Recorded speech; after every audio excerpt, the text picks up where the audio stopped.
Buongiorno, mercoledì 29 giugno, sono le 12 puntuali, come sempre siamo in diretta insieme a voi con tutti gli aggiornamenti, le notizie principali della giornata e poi gli approfondimenti sui temi più importanti di questo periodo. Ci concentreremo oggi in particolar modo sull'economia con due focus su due mondi diversi tra loro ma accomunati da difficoltà molto profonde che rischiano di mettere in profonda difficoltà questi due sistemi che rappresentano una risorsa molto importante per la nostra economia. Sto parlando del settore caseario veneto da una parte, dall'altro il settore dei ceramisti.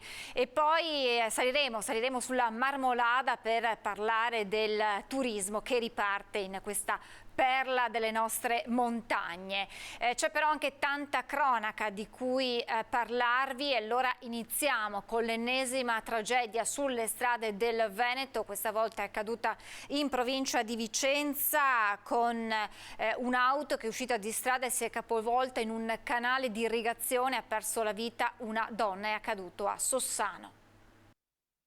Sossano, una donna di 66 anni di Cologna Veneta, ha perso la vita ieri sera in un pauroso incidente stradale. Poco dopo le 23, per causa in corso di accertamento, la conducente ha perso il controllo della vettura lungo via Circovallazione e ha sfondato le barriere di protezione di un canale di irrigazione, finendo la corsa dentro l'acqua in un punto particolarmente pericoloso e profondo, in prossimità di una griglia di uno sbarramento idraulico. È stato quindi necessario l'intervento anche di una squadra di sommozzatori da Mestre per liberare il corpo senza vita della donna e a verificare la presenza di altre persone coinvolte nello schianto. Con un autogru proveniente da Padova, i pompieri hanno poi recuperato la vettura, completando le operazioni verso le 2. Sono in corso le indagini dei carabinieri per determinare le cause del sinistro. Ancora un incidente, questa volta nel Trevigiano a Semonzo del Grappa, dove una ragazza ieri sera è stata travolta da un'auto mentre si trovava in sella alla sua bicicletta. La bicicletta che percorre la via, l'auto che la travolge, una ragazza sull'asfalto in gravissime condizioni. Istantanee del drammatico incidente che ieri sera ha visto una ventenne vicentina trasportata d'urgenza in ospedale a Montebelluna dopo lo schianto avvenuto a Semonzo del Grappa.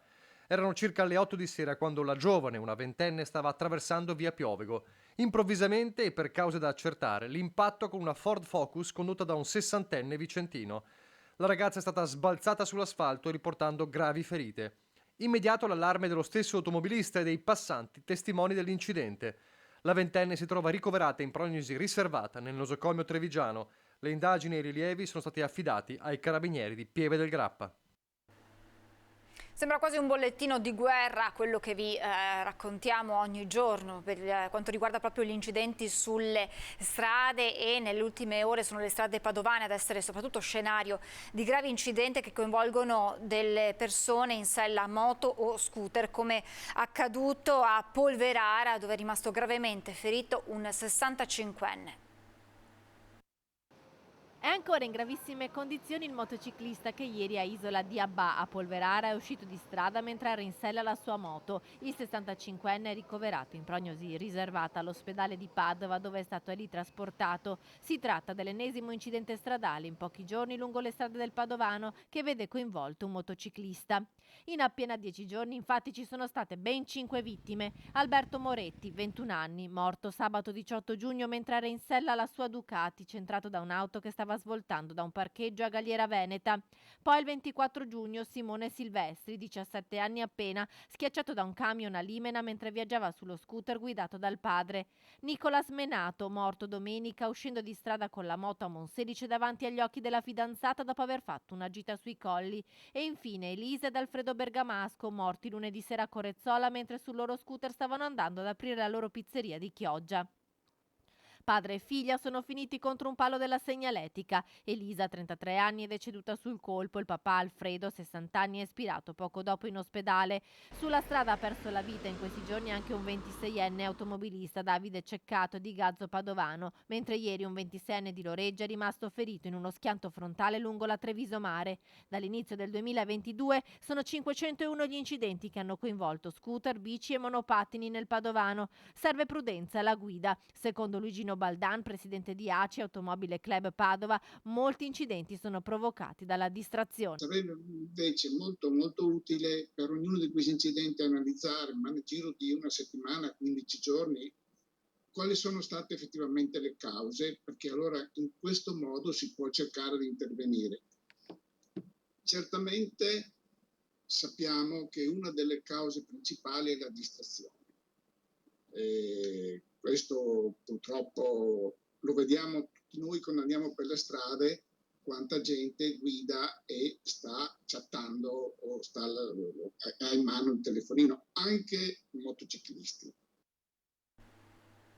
E ieri è stato il giorno della sentenza nel processo per la tragedia dell'A28 dove morirono le cugine coneglianesi Sara e Jessica. Il 61enne Dimitre Trajkov è stato condannato a 7 anni dal giudice di Pordenone. Trajkov ha abbandonato il palazzo di giustizia in silenzio tra i familiari delle vittime. Il suo assistito mi dice qualcosa? No, l'assistito non può parlare perché è in regime di arresti domiciliari, non può parlare.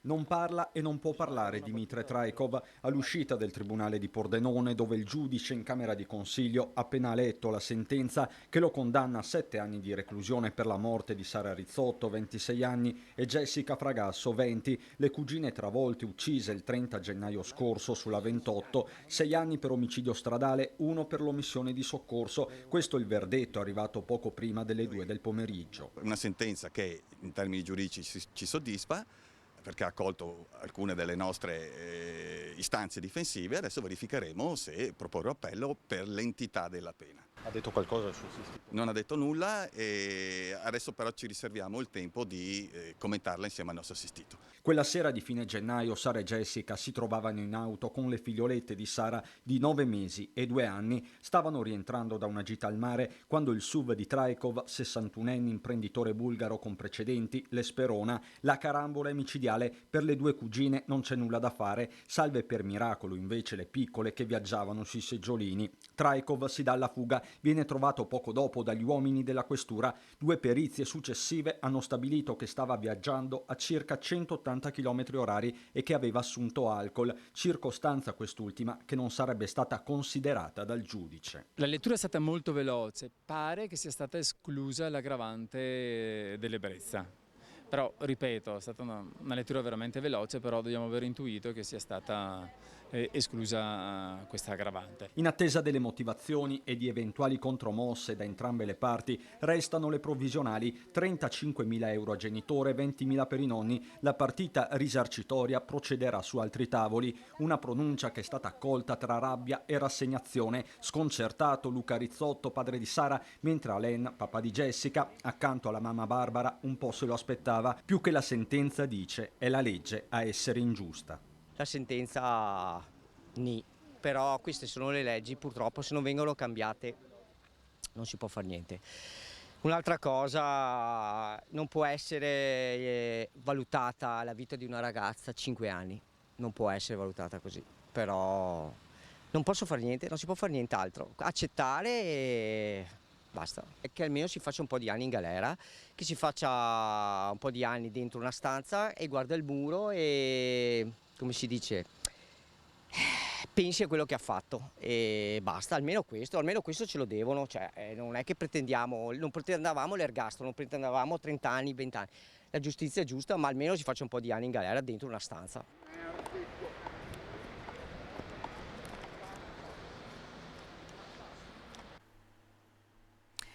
Non è giusto, dice Loredana, la nonna di Sara, che aggiunge lei: per me era tutto, è dura andare avanti così. No, non è giusto, non è giusto, non è giusto. Io non trovo giusto, ma purtroppo se è così bisogna accettare e far cosa. Tanto vive e non tornano più, vero? E allora basta, cosa vuol fare? Sì. Sperava, pensava in qualcosa di... Io speravo almeno 10 anni, di la verità. Almeno, ma poverine, 3 anni e mezzo per ciascuna, una di 20 anni, una di 26, mamma di 2 bambine, no? Non so. È scoppiata a piangere subito dopo la sentenza, nonna Loredana. C'era anche lei in tribunale a Pordenone per la pronuncia di primo grado nei confronti di Dimitre Trajkov. Sara per lei non era solo la nipote. Io sono la nonna e anche le ho fatto da mamma, perché sua mamma a 3 anni l'ha abbandonata e io l'ho tirata su fino a 26 anni. E anche le sue bambine, perché lei viveva con me. È andata via 1 anno e mezzo a vivere con lui e dopo è tornata a casa mia con 2 bambine. Fino a quando è morta e basta. Un amore di ragazza, brava, aveva il suo bel lavoro all'URSS, faceva i vaccini, si è laureata con 110 lode, ha fatto il master.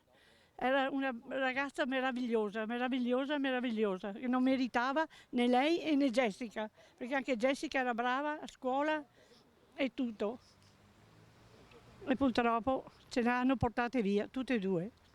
Le bambine come stanno? Le bambine, quella più grande, adesso va su alla nostra famiglia perché ancora non chiama la mamma e ha problemi da quella sera che ha visto l'incidente, hai capito? Invece la piccolina sta bene, ha fatto i dentini, comincia a gattonare, sta bene, bene insomma. Tra i familiari in attesa del verdetto c'è anche Stefania, mamma di Sara. I rapporti con la figlia, dice, si erano riallacciati. Anche per lei 7 anni sono troppo pochi. Io sono qua per la giustizia, ero qua per la giustizia di mia figlia. Qualsiasi cosa è, mia figlia è morta, insomma. Voglio dire, non è che stiamo parlando... Cioè, la cosa più grave è che soggetto agli arresti domiciliari, che poi non si può neanche vedere una roba. Deve andare in galera. Deve andare in galera. Resta in ogni caso un vuoto che nessuna sentenza potrà colmare, una quotidianità che non cancella il dolore, forse lo amplifica. Dura, dura, dura. Ogni giorno peggio. E basta.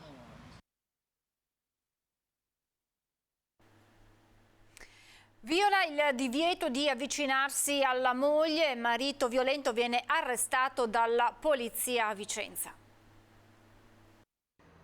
Pronto, 113, mio marito è qui, ho paura.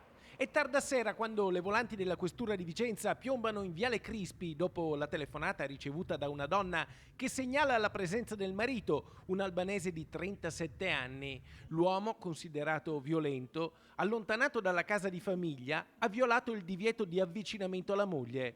Quando la polizia arriva lo intercetta subito. Lui cerca di fuggire a bordo della sua macchina ma viene bloccato. Accompagnato in questura scattano le manette. Il Tribunale di Vicenza, su richiesta del pubblico ministero, dopo aver convalidato l'arresto, emette un'ordinanza di custodia cautelare in carcere. Iniziano le ricerche dell'uomo che nel frattempo era stato rimesso in libertà.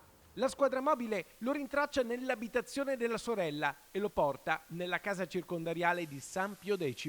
Un intervento fermo e deciso, vista la grave situazione di pericolo per l'incolumità della moglie.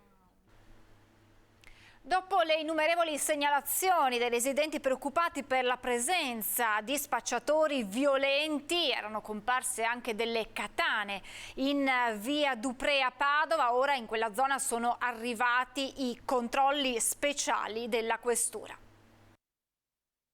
Hanno cominciato a correre dopo un ragazzo, pressappoco della sua cosa.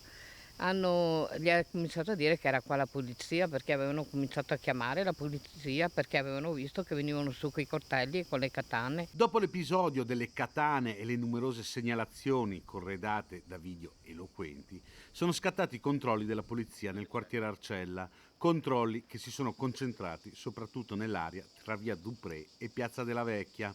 I cittadini, come hanno raccontato più volte ai nostri microfoni, sono preoccupati per i frequenti episodi non solo di spaccio, ma anche di violenza messa in atto dalle baby gang che si danno appuntamento nelle vicinanze del campo da basket. Questo che noi abbiamo alle spalle è il famoso giardino dei ciliegi. Allora, dunque, qui sotto hanno trovato, adesso vi faccio vedere, qui sotto hanno trovato un grosso coltello, è stato ritrovato appunto dalla Polizia di Stato il grosso coltello, e invece giù di lì è stato segnalato appunto la presenza di 2 katane con gli spacciatori che andavano avanti e indietro e facevano appunto faceva un attimo dimostrazione di queste armi. I poliziotti sono arrivati con i cani antidroga, ma come ci hanno raccontato i residenti, spesso le vedette degli spacciatori sono ragazzini in bicicletta che riescono ad avvisarli e farli scappare. La polizia ha passato al setaccio la zona, controlli che potrebbero essere ripetuti anche in altre serate proprio per impedire che l'area diventi zona franca dello spaccio e dei delinquenti. Risse tra sbandati, spaccio e degrado, il questore, siamo sempre a Padova, impone la chiusura per 30 giorni di un bar di piazza Salvemini. La goccia che ha fatto traboccare il vaso domenica sera quando i poliziotti non sono riusciti a portare a termine l'identificazione di 2 cittadini stranieri sospettati di essere gli autori di un'aggressione. Gli altri clienti del bar hanno iniziato a creare trambusto in modo da favorire la fuga dei 2. Per questo motivo il questore di Padova ha deciso 30 giorni di chiusura per il bar La Mongolfiera di piazza Salvemini a Padova, punto di ritrovo di spacciatori e sbandati. La sospensione della licenza da parte del questore Antonio Sbordone arriva dopo numerosi controlli di polizia. Già lo scorso 9 giugno gli agenti dell'unità cinofila della polizia locale, controllando alcuni avventori del bar, avevano sequestrato diverse dosi di droga. Lo scorso 25 giugno i poliziotti delle Volanti sono intervenuti per sedare una rissa tra una ventina di clienti del locale che si stavano affrontando con cocci di bottiglia e armi bianche. Ci spostiamo in provincia di Treviso, dove questa mattina è comparsa una misteriosa schiuma bianca nelle acque del canale Piaveselle in 2 diversi punti della zona del distretto sanitario e della fonderia nei comuni di Treviso e Villorba. Sono state tante le segnalazioni da parte dei cittadini per l'inquinamento del corso d'acqua. Sul posto stanno lavorando i vigili del fuoco e i tecnici dell'ARPAV. Ci sono poi i carabinieri di Treviso che stanno svolgendo gli accertamenti del caso. Adesso ci fermiamo per una breve pausa pubblicitaria e poi torniamo in diretta per altri aggiornamenti di cronaca e poi per parlare di economia tra poco.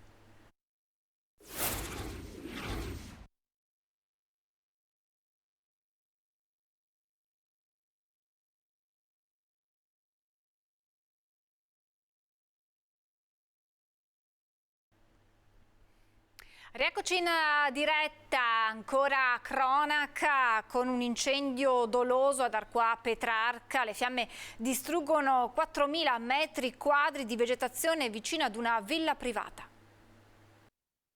Le fiamme sono divampate all'improvviso verso le 8:30 di mattina. In pochi minuti, complice il caldo e l'erba secca, si sono propagate in fretta distruggendo circa 4.000 metri quadri di terreno. L'incendio ieri sul colle Montirone in via Fontanelle ad Arquà Petrarca. I vigili del fuoco hanno impiegato ore prima di avere la meglio sulle fiamme. Sul posto hanno operato 2 autopompe, 2 autobotti e 12 operatori da Padova e Abano. Il rogo ha coinvolto la vegetazione attorno ad una villa privata. Le fiamme hanno lambito l'abitazione, ma l'intervento dei pompieri ha impedito che provocassero danni alla casa.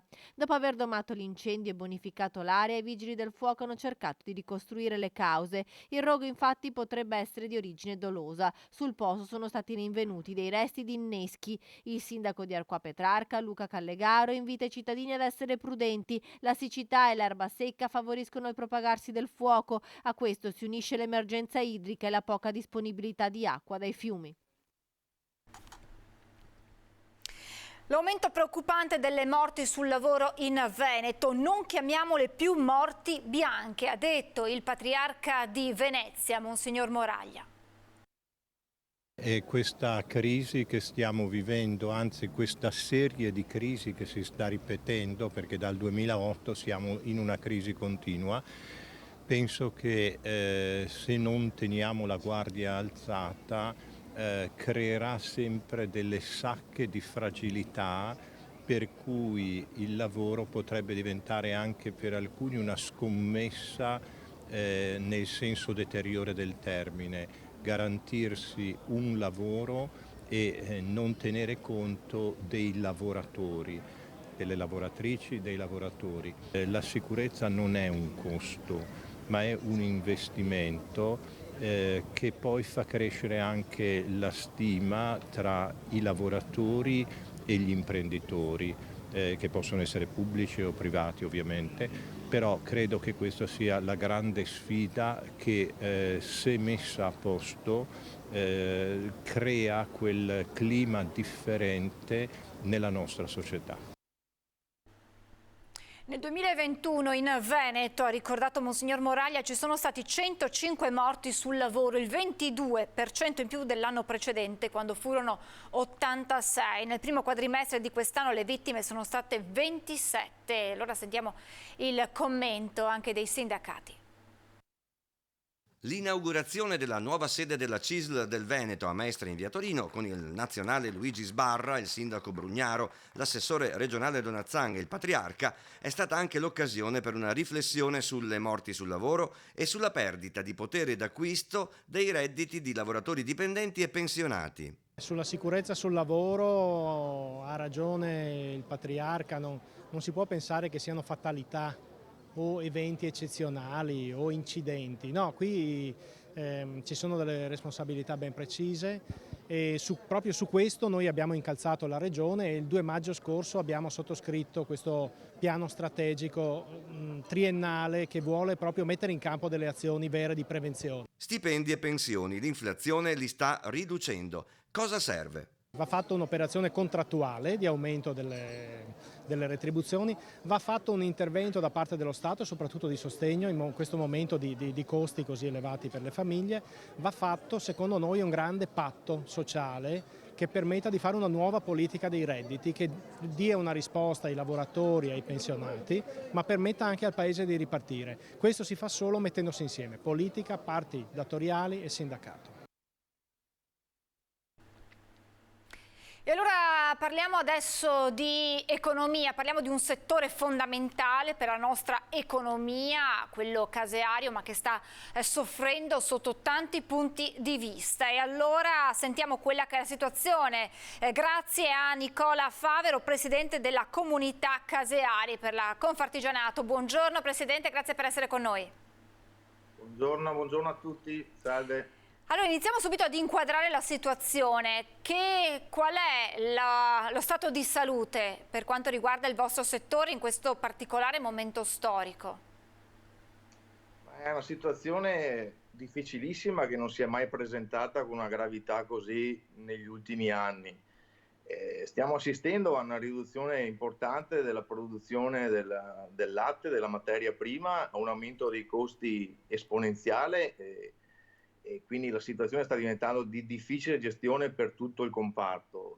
Ci sono colleghi molto preoccupati per il futuro e c'è molta incertezza da parte sia dei produttori del latte ma anche dei trasformatori. C'è una mancanza di latte mai vista in questo momento qua. A cosa è dovuto questo? Perché molti puntano il dito contro la situazione internazionale, ma è un problema che ha origini ben più lontane probabilmente? Ma ci sono più fattori che stanno portando a questa situazione qua, non è solo il fattore internazionale, c'è un problema climatico, c'è una siccità che non si è mai vista negli ultimi 30 anni e quindi ci sono problemi anche nella produzione di cereali per darla a mangiare agli animali, c'è un fatto che stanno abbattendo molti capi e stanno mandando alla macellazione molte mucche, quindi c'è anche questo fattore che incide sulla produzione del latte. È difficile anche gestirlo e trovare delle soluzioni immediate perché non è una cosa che si risolve così velocemente. Ma si abbattono i capi, si portano alla macellazione perché non si riesce a dar loro da mangiare, perché costa troppo, perché? Perché ci sono dei costi di produzione del latte molto molto elevati, anche gli allevatori si trovano con delle situazioni con dei costi veramente insostenibili. E quindi molti animali vanno a macello proprio perché non riescono a essere neanche remunerativi con questi costi che loro hanno. E qui è necessario un intervento da parte delle autorità perché, ripeto, così non si sa bene quale sarà il futuro. Io non so a settembre, quando veramente ci sarà anche un calo della produzione fisiologica del latte, come sarà la situazione. Rischiamo di vedere delle stalle costrette a chiudere? È questo il rischio? Ci sono già stalle che stanno chiudendo, hanno iniziato a chiudere, questo è vero, assolutamente sì. Avete qualche cifra per quanto riguarda il nostro territorio, la provincia di Treviso ad esempio, cioè, parlando anche con i suoi colleghi, di che percentuali parliamo, Presidente? Ma come chiusura degli allevamenti? Sì, sì. La percentuale esatta non la so, ma so esattamente che soprattutto sulla provincia di Treviso ci sono state parecchie aziende che hanno chiuso, soprattutto quelle più piccoline, bisogna dire la verità. Parlava di costi, proviamo a quantificarli e anche a quantificare il costo adesso del latte. Come costo di produzione, da quello che mi risulta, per produrre un litro di latte oggi non bastano i 45-46 centesimi al litro. Questo è ormai abbondantemente chiaro. Lo scenario che ci potremo aspettare è quello quindi della carenza di latte, una cosa che già appunto lei ci diceva e che stanno segnalando anche poi chi poi procede nella filiera, e quindi a cascata rischiamo di vedere mancare i prodotti tipici come i formaggi che caratterizzano insomma l'enogastronomia veneta, e anche c'era un allarme legato proprio ad un prodotto tipico dell'estate, al gelato. Sì, ho sentito anche questo allarme, ma effettivamente ci sarà mancanza anche di prodotto finito, di formaggi tipici, cioè già altri caseifici stanno riducendo gli ordini, stanno consegnando meno, e questo peggiorerà nei prossimi mesi, non è una situazione che migliorerà, può solo peggiorare. Che l'assessore Caner diceva qualche giorno fa, proprio in collegamento con noi, che si rischia di arrivare ad un paradosso, di andare all'estero, proprio perché dall'estero vengono a prendere i nostri capi, perché si sa che produzioni d'eccellenza producono, di andare all'estero a prendere il latte che potremmo benissimo produrre noi, ma che non riusciamo, che non è fattibile, proprio anche per le ragioni che c'è. È un paradosso incredibile, drammatico forse. È un paradosso incredibile, ma è vero, cioè, effettivamente il comparto zootecnico negli ultimi anni aveva raggiunto punte di produzione veramente importanti di latte italiano, 100% italiano, e adesso dover vedere perdere questa capacità di produzione di latte locale effettivamente duole il cuore. Cosa si è sbagliato, Presidente? Dove si è sbagliato? Bella domanda questa qui, è abbastanza complesso l'argomento, ci sono più responsabilità, immagino. Noi cerchiamo come caseifici di fare il possibile per mantenere in vita gli allevatori, perché senza di loro anche noi non abbiamo più senso. È che inizia a essere veramente pesante per tutta la filiera, perché abbiamo dei costi veramente che non si sono mai visti. E allora le chiedo cosa si deve fare per evitare che a settembre ci si trovi con le stalle chiuse e con la necessità di andare all'estero, ad esempio in Germania, diceva Caner, a prendere il latte. Secondo me il governo, lo Stato devono pensare di intervenire in qualche maniera per contribuire a dare un supporto economico agli allevatori e di conseguenza a tutta la filiera. Perché così, cioè, qualcosa va fatto, perché così è insostenibile ancora a lungo, perché non è una cosa che cambierà velocemente. Quindi qui bisogna mettere mano a una situazione veramente drammatica, e da soli così non possiamo neanche rimanere. Cioè rischiamo di perdere un patrimonio, una voce che caratterizza la nostra economia, e dicevo prima anche tutto quello che è il settore enogastronomico, che poi è anche attrattiva per i turisti, cioè rischiamo davvero di interrompere una catena fondamentale per l'economia, per il PIL del Veneto. Assolutamente sì, rischiamo di interrompere un'economia importante per il Veneto, una tradizione di prodotti anche che ci ha sempre contraddistinto nel mondo, però appunto la situazione adesso va presa di petto, perché così a lungo non può reggere. Lei, quando ci siamo sentiti, mi parlava anche di un altro problema molto grave che riguarda la carenza di personale. Aggiungiamo anche quello, quindi noi stiamo vivendo una situazione assurda da tutti i punti di vista: i costi energetici, i costi delle materie prime e oltretutto il personale che non si trova, personale ma anche negli allevamenti hanno difficoltà a trovare personale per mantenere le produzioni che ci sono. Quindi è una situazione assurda da tutti i punti di vista in questo momento qua. Che cosa... E l'abbiamo anche fatto presente in regione questo discorso qui del personale, è una cosa comune anche altri colleghi, altri caseifici, anche loro fanno fatica a trovare personale, ma per le cose semplici, non per i lavori di profilo elevato, insomma, ecco, questo è l'assurdo.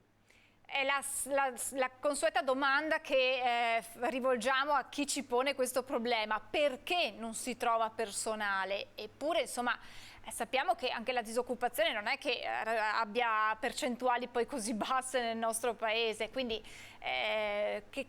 i motivi che secondo voi portano le persone a non avvicinarsi al vostro mondo, che ha bisogno però di manodopera? Qui ci sono tante voci anche sui motivi e dal reddito di cittadinanza, e no, io non so se sia solo questo il motivo, che una cosa importante nel nostro settore è che devono riprendere le scuole per i caseifici, le scuole per diventare casari, cioè tutta questa parte qua non c'è, è sparita negli ultimi anni, quindi il problema è nato secondo me anni fa. E le chiedo se c'è qualche dato, se avete già delle prospettive o comunque qualche dato di quelle che sono le stalle che hanno chiuso. Prima insomma diceva è difficile un po' quantificare, però insomma capire di quante stalle stiamo parlando, se avete una cifra per quanto riguarda ad esempio la provincia di Treviso, e quante sapete già che hanno chiuso, comunque che impatto questa crisi sta provocando sul vostro settore numericamente parlando, perché poi noi come giornalisti puntiamo molto sui freddi numeri, ma che servono poi ad inquadrare la situazione ancora meglio. Ripeto, questo è un dato che io non so, penso che sia nell'ordine di un 10%, un dato che stimo io perché non ho le cifre esatte, però la preoccupazione è che nei prossimi mesi questo dato qua può solo continuare ad aumentare, e questo sarebbe veramente un dramma. Che cosa le dicono i suoi colleghi, Presidente? Ma sono abbastanza tristi anche perché si trovano anche loro a combattere in un contesto dove siamo circondati dai costi che ci stanno opprimendo, in un contesto in cui il personale di cui abbiamo bisogno non lo troviamo e non riusciamo a superare queste mancanze. Quindi stiamo facendo i salti mortali per mantenere le produzioni, le consegne, i prodotti, però così è molto pesante, ecco. E quindi sono un po' tra il rassegnato e l'arrabbiato anche. Ecco. Perché non è solo un lavoro il vostro, è una vera e propria passione. Qua sì, assolutamente ci vuole passione per fare questo tipo di lavoro e per lavorare anche in un caseificio come per lavorare in un'azienda agricola. Presidente, io intanto la ringrazio davvero tantissimo, è stato importante il suo intervento perché abbiamo, lo ripeto, è una voce fondamentale della nostra economia, perché poi abbraccia tanti settori e quindi abbiamo avuto modo di capire un po' di più quella che è la situazione. Torneremo ad aggiornarci con lei presto per vedere se nel frattempo ci sono degli sviluppi. Ci auguriamo che questi sviluppi siano il più positivi possibili per il vostro settore che interessa a tutti quanti noi. Rischiamo, l'ultima domanda, rischiamo di vedere mancare anche sugli scaffali dei supermercati, quindi il latte, immagino. Beh, sugli scaffali inizia già a mancare qualcosa, già da qualche mese, quindi sì, è probabile che inizi a mancare sempre di più. E che poi avremo il latte prodotto all'estero con le nostre mucche. Farebbe male questo. Questo è un paradosso che secondo me non deve verificarsi. Assolutamente no. Grazie a Nicola Favero, Presidente della Comunità Caseari Confartigianato. Grazie davvero Presidente, buon lavoro, tenete duro e torneremo ad aggiornarci presto anche con lei. Grazie davvero. Grazie a voi, arrivederci. E questa dunque la situazione è drammatica, l'ho ripetuto più volte questo termine il Presidente Favero per quanto riguarda i caseari, produzione di latte, produzione di formaggi, produzione di gelato, sono tutti prodotti tipici che caratterizzano il nostro territorio al punto che vengono anche spesso copiati all'estero perché rappresentano un fiore all'occhiello. A proposito di gelato, ieri è stata approvata una legge regionale che promuove e tutela il gelato artigianale prodotto in Veneto con materie prime e ricette che fanno parte della tradizione artigianale. Ecco, questo per capire quanto sia importante tutto quello che ruota intorno al settore caseario. Il Consiglio Veneto l'ha approvata con 37 voti a favore. primo firmatario del PDL il consigliere Alberto Villanova. La proposta di legge intende riconoscere e valorizzare il gelato quale prodotto di qualità, la cui realizzazione è effettuata in maniera artigianale attraverso prodotti le cui caratteristiche sono anche legate al territorio che però, avete sentito, rischia di perdere un numero importante di produttori e quindi di vedere chiuse molte stalle. Già, lo ha detto il Presidente, stanno chiudendo. Continuiamo a parlare, restiamo nel mondo dell'economia, economia che piange la morte di Leonardo Del Vecchio. Oggi alle 11:30 ad Agordo, domani scusate alle 11:30 ad Agordo ci sarà l'addio, mobilitati enti locali, forze di polizia, volontari, si attendono migliaia di persone al Pala Luxottica. Oggi è la Camera ardente, lutto cittadino, sarà lutto cittadino giovedì anche negli altri comuni dove ci sono stabilimenti del colosso, ovvero Sedico, Pederobba e Cencenighe. Io mi ricordo ai 40 anni, ai festeggiamenti di 40 anni, quando si è rivolto ai suoi dipendenti per ringraziarli, non è riuscito a trattenere le lacrime e ha dovuto interrompere il discorso che stava facendo, ecco, per far capire qual era il legame e la sensibilità che aveva questo uomo fenomenale sotto tutti gli aspetti. È un ricordo personale, quello del sindaco di Cencenighe, Mauro Soppelsa, che dà la dimensione dell'uomo e dell'imprenditore Del Vecchio, visionario, aperto al mondo ma profondamente legato al territorio e ai suoi lavoratori.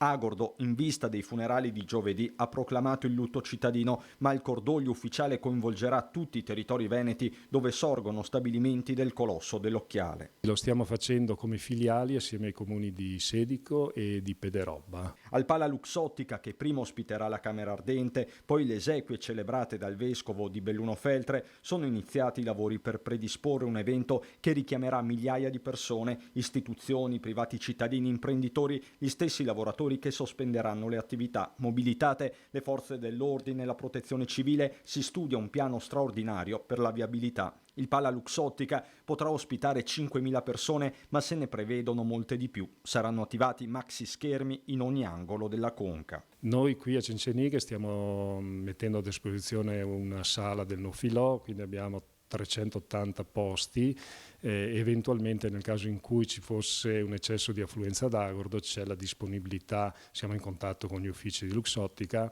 perché parte delle persone possano partecipare in diretta al funerale qui da Cencenighe. In valle il cordoglio è forte, così come i timori che adesso, senza il grande vecchio che in tanti pensavano immortale, qualcosa possa cambiare. Sarà un disastro, perché manca veramente, perché è l'unica persona che ha fatto qualcosa per la gente, almeno di queste valli. Mi sono da 50 anni qua e lo so cosa vuol dire Luxottica. Io ho mio nipote, mio fratello, mia cognata, tutti lavorano in Luxottica. Speriamo di no, ma non so se sarà come prima. Anche se sicuramente lui ha fatto in modo di tutelarci, però non si sa mai.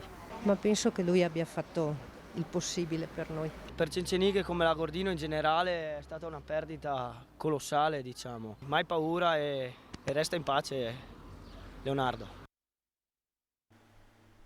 100.000 euro di contributo ai confidi per sostenere le attività alle prese con i rincari di bollette e materie prime. L'iniziativa Treviso for Change è fortemente voluta dall'amministrazione comunale di Treviso. Da oggi a disposizione di imprese e commercianti arriva un nuovo strumento di sostegno finanziario. Treviso for Change, figlio di quel Treviso Found nato nel 2020 in piena emergenza Covid per aiutare le aziende chiuse per la pandemia. Il pacchetto di misure messe ora in campo risponde alle nuove necessità degli imprenditori legate a questo particolare momento storico. Oggi il Treviso for Change è un pacchetto molto più complesso che deve aiutare l'impresa a uscire definitivamente dal tema della pandemia e anche dall'incertezza che gli eventi bellici ad esempio portano in questo momento di mercato, quindi particolarmente focalizzato sulla liquidità dell'impresa per far fronte in modo particolare al caro energia e al caro materie prime. Il provvedimento prevede un contributo complessivo di 100.000 euro che saranno erogati ai consorzi che fanno da garanti per l'erogazione di prestiti ai comparti dell'industria, del commercio, dell'artigianato e dell'agricoltura. Tramite garanzie e accordi tra confidi e istituti di credito si potranno generare investimenti e liquidità fino a quasi 2 milioni di euro per imprese e attività commerciali. L'importo dei finanziamenti potrà essere dai 10 ai 50 mila euro per una durata massima di 72 mesi. 4 i pacchetti a disposizione, un finanziamento legato ad investimenti nel post pandemia, un secondo a breve termine, prevede un massimo di 18 mesi di prestito per generare liquidità in conto corrente o tramite l'anticipazione di fatture per far fronte al caro energia. La terza tipologia, sempre a breve termine, genera liquidità per finanziare l'acquisto di scorte. C'è poi un quarto pacchetto di finanziamenti a fondo perduto per la nascita di nuove attività con un occhio di riguardo al mondo femminile e agli under 35. Sburocratizzazione ed efficienza sono i principi cardine del progetto. Per ottenere il finanziamento si potranno infatti presentare ai consorzi di garanzia o agli istituti di credito soltanto la documentazione reddituale 2021, una visura camerale e un documento d'identità per disporre dopo 30 giorni della liquidità. Un progetto che è motivo d'orgoglio per il sindaco Mario Conte, che parla di modello Treviso e di un provvedimento non solo finanziario ma anche sociale. È già passato in giunta, quindi il provvedimento che è esecutivo, firmeremo i protocolli e già da domani gli imprenditori potranno rivolgersi a banche, associazioni di categoria e consorzi di garanzia per ottenere questi finanziamenti. Ieri sera, stanotte, una breve perturbazione che non mette però fine al grave problema della siccità. E allora fontane pubbliche senza acqua chiuse fino alla fine di agosto. L'ordinanza del sindaco di Padova Giordani per contenere il consumo idrico. Una delle fontane più antiche di Padova, quella di Piazza delle Erbe, costruita quasi un secolo fa, nel 1930. Abbiamo parlato di acqua poco fa, dalle sponde del Bacchiglione alle porte della città, al Bassanello, e qui invece siamo davanti alla fontana di Piazza delle Erbe, la fontana del mercato della frutta e della verdura, che da qualche giorno è asciutta ed è anche muta, perché il rumore dello sgocciolio dell'acqua che arriva da sopra a sotto non si sente più per ordinanza del sindaco, una delle misure. Peccato, perché insomma questo è un ambiente, è un posto così in cui arrivano in genere i bambini, ci sono anche ovviamente i piccioni, bisogna magari stare un po' attenti a livello igienico, non lo so, ogni tanto qualcuno si sciacqua anche i piedi, qualche turista accaldato, si vede qualche scenetta di questo tipo, però vabbè, per un periodo che non possiamo stimare, anche se si parla di settembre se non ricordo male, o fine di agosto, la durata di questa ordinanza del sindaco Giordani, la fontana di Piazza delle Erbe non sarà più attiva, non lascerà più diciamo, questo momento di sollievo anche dato solo dal rumore o dal riflesso dell'acqua, dalla freschezza data dall'acqua in movimento. E a proposito di siccità, restiamo in tema perché il Consorzio di Bonifica Bacchiglione in questo periodo garantisce acqua proveniente dall'Adige agli agricoltori padovani. Il presidente Ferraresso però li ammonisce: basta sprechi, dice, nell'irrigazione. A garantire un livello minimo di acqua al tratto padovano del Bacchiglione in questo periodo ci pensa l'omonimo Consorzio di Bonifica, dato che dal Brenta di acqua non ne arriva e dal cielo nemmeno. Noi acquistiamo praticamente l'acqua dall'Adige e la sversiamo come nostra quota 6 metri cubi al secondo nel periodo irriguo nel Bacchiglione a Montegalda. Acqua per la campagna padovana e non solo, dove stanno per iniziare le semine di alcuni prodotti tipici. La semina del radicchio nella zona di Chioggia. Noi come consorzio arriviamo a Chioggia, a Valli, a Conche e proprio in questi giorni si stanno iniziando le lavorazioni. Dopo il primo raccolto, che di solito è il frumento, si inizia a mettere giù il radicchio. Il radicchio che ha bisogno d'acqua minimo per 7 giorni di fila per poter attecchire con le radici. E allora tramite il nodo idraulico di Padova, il nodo idraulico di Stra, l'acqua viene deviata sul naviglio Brenta, arriva sul Novissimo e dal Novissimo la distribuiamo mediante le canalette lì. Con la parola Adige il presidente Ferraresso ha toccato un tasto fino a poco tempo fa dolente, quello dell'acqua del Trentino Alto Adige che, si diceva, non arrivasse mai o in scarsa quantità in Veneto. Ora quel problema sembra superato. Per Ferraresso è il momento invece che chi irriga faccia la sua parte. Ci vuole più rispetto da parte di tutti. In primis dai contadini, dai primi contadini che iniziano a irrigare, magari agli ultimi non arriva neanche l'acqua. Quindi un pensiero è proprio sul rispetto e anche su quell'educazione che dobbiamo avere un po' tutti anche sui consumi personali, quotidiani. Il Consorzio Bacchiglione ha pronti 4 progetti per invasi di laminazione e conservazione delle acque in zona Colli Euganei. Attende solo che vengano finanziati. Ad Altavilla Vicentina il rinvenimento di un ordigno della seconda guerra mondiale nel cantiere della TAV aveva creato apprensione per la fuoriuscita di fosforo. Si attendeva al più presto l'organizzazione di un Bomba Day che invece dovrà aspettare. È un appuntamento che è rimandato e peraltro non si ha ancora una precisa idea della data che sarà scelta. Io mi auguro a questo punto che vada più in avanti possibile nell'estate, perché la chiusura di strade è importante e anche qualche azienda dovrà essere evacuata. Il Bomba Day ad Altavilla Vicentina dovrà aspettare. RFI ha chiesto di posticipare l'evento che bloccherà la linea ferroviaria vicino alla quale è stato trovato l'ordigno della Seconda Guerra Mondiale. Il blocco di un valico sulle Alpi in questi giorni ha costretto la deviazione su questi binari di buona parte del traffico merci. Intanto le vie e i numeri civici interessati sono stati già individuati. Saranno circa 1000 gli abitanti che verranno evacuati, come pure una quindicina le aziende dovranno interrompere l'attività. Sì, non solo RFI che chiede probabilmente segnala la possibilità e l'opportunità di un posticipo, ma anche le modalità di smaltimento della bomba che, essendo al fosforo, non presenta una letteratura sufficientemente ampia e quindi stanno studiando, penso con chi l'ha fatta, con gli americani, come smaltire senza diffondere nell'aria un veleno che è abbastanza tossico. Una fuoriuscita parziale del contenuto dell'ordigno aveva creato particolare apprensione durante la fase del ritrovamento nel cantiere della TAV.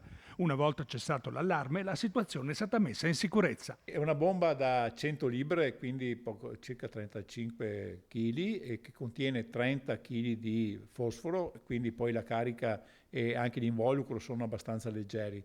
E quindi è stabile adesso perché è stata immersa nell'acqua e dentro un contenitore, una specie di sarcofago, e quindi per il momento in questa situazione è stabile e non desta preoccupazioni.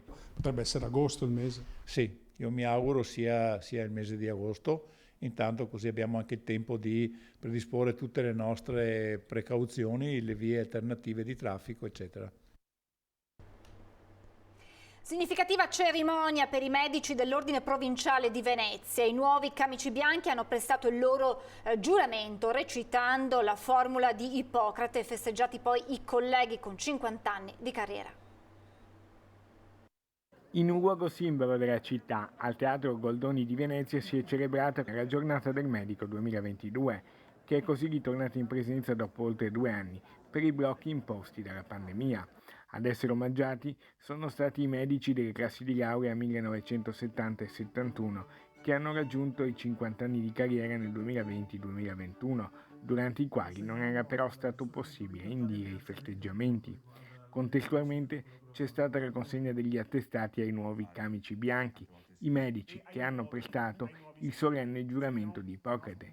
Noi celebriamo la giornata del medico odontoiatra, è un ritorno dopo uno stop di 2 anni di pandemia per celebrare i 50esimi di laurea di coloro che hanno servito la salute pubblica ai cittadini neolaureati, quelli che entreranno adesso nella loro attività e penseranno al giuramento professionale. La giornata del medico è organizzata dall'Ordine Provinciale dei Medici di Venezia, presieduto da Giovanni Leoni, con la Federazione Nazionale degli Ordini dei Medici di Chirurghi e degli Odontoiatri di Venezia e la Fondazione Ars Medica. Finalmente possiamo celebrarli in una maniera adeguata, con l'augurio che ci sia un'evoluzione positiva, in particolare per quanto riguarda la posizione della donna nella professione, perché ormai sotto i 65 anni il 52% dei nostri medici sono delle donne. Un momento che è stato per tutti soprattutto un ringraziamento della città e dei cittadini per l'opera portata avanti dai medici e da tutto il personale sanitario in questi 2 anni di pandemia. La giornata è proseguita con un omaggio al fondatore di Emergency, Gino Strada, con la consegna di una taglia a Rossella Miccio, presidente di Emergency. E allora torniamo a parlare di economia. Saluto e la ringrazio per essere con noi Maria Teresa Maroso, presidente regionale di Ceramiche e Vetro per Confartigianato. Buongiorno Presidente, grazie per essere con noi. Buongiorno a lei e a tutti gli ascoltatori. Eccolo qui un altro settore della nostra economia in grosse difficoltà. Prima di entrare nello specifico, Presidente, le chiedo di inquadrare questo settore con qualche dato sul numero, se ce l'avete, insomma, di imprese venete che appunto dedite al lavoro della ceramica, e anche per capire un po' come sono dislocate nella nostra regione. Allora, a livello regionale noi abbiamo 206 imprese con 761 dipendenti. Sono dislocate per la maggior parte nella provincia di Vicenza, ma abbiamo anche altre province come Treviso e Padova.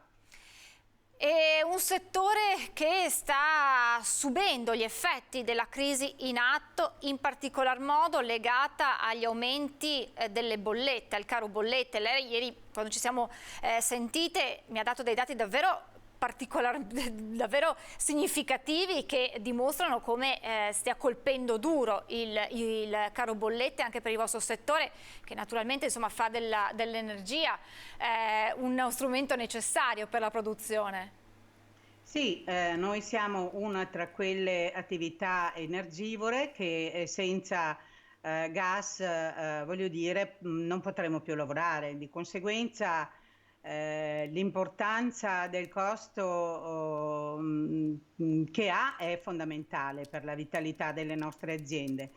È ovvio che ci sono stati degli aiuti anche da parte del governo, li abbiamo apprezzati, ma quello che serve a noi non è sicuramente un aiuto del tipo di 500 euro ogni 3 mesi, perché fondamentalmente la richiesta che facciamo noi è quella proprio di avere un prezzo che abbia un costo fisso, altrimenti noi non possiamo fare lo yo-yo, cioè e con i nostri clienti contrattare prima di un prezzo poi un altro, perché abbiamo il rincaro del gas piuttosto che dell'energia. Di che rincari stiamo parlando, Presidente? Possiamo quantificarli? Sì, assolutamente. Noi abbiamo quintuplicato il costo del gas, nonostante, come le dicevo prima, ad aprile, per quanto riguarda aprile, maggio, giugno, abbiamo da parte del governo un abbassamento, diciamo, dei costi del costo del gas, e di conseguenza ci ha dato un aiuto di 560 euro a mese per le spese per il costo, insomma, diciamo che abbiamo, ma non sono sufficienti perché stiamo parlando di 3 mesi. Di conseguenza un costo quintuplicato così non ce la facciamo certo a reggere sul mercato, anche perché abbiamo altri mercati europei che hanno costi ben diversi dai nostri.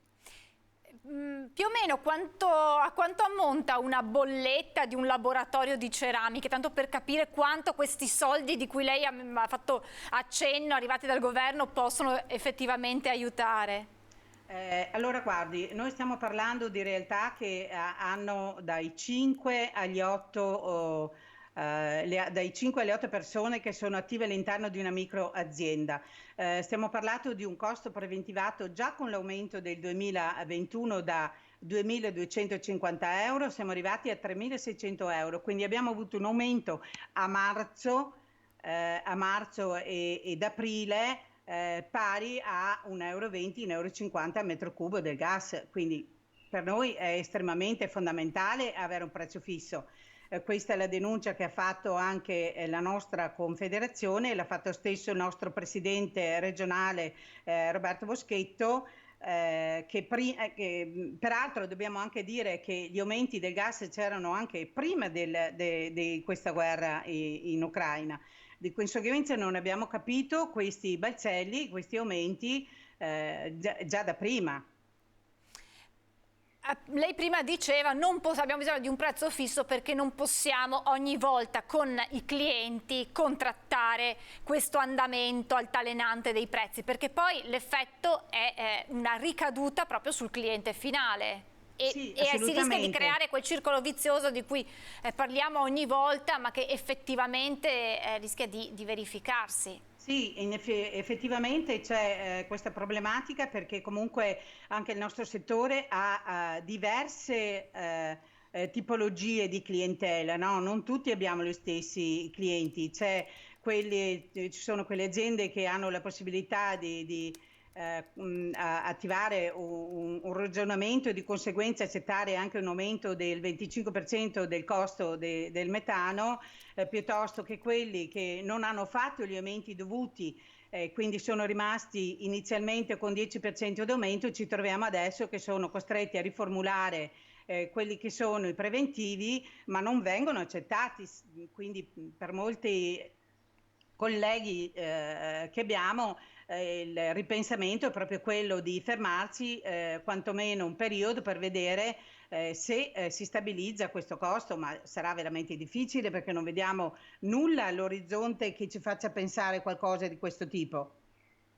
Stiamo parlando di realtà tutto sommato piccole, ci ha parlato di 7-8 dipendenti, quindi insomma sono realtà piccole che come riescono a sopravvivere? Diciamo che per come sono strutturate le nostre imprese, sono in ambito familiare, ma non ci sono solo quelli, ci sono anche colleghi che hanno 40 dipendenti, quindi non è la maggioranza purtroppo, ma ci sono anche queste belle realtà che dobbiamo continuare a coltivare.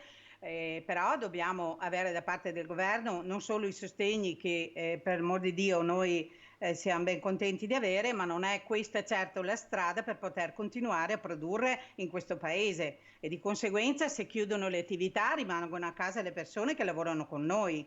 È un rischio concreto quello della chiusura di alcuni laboratori?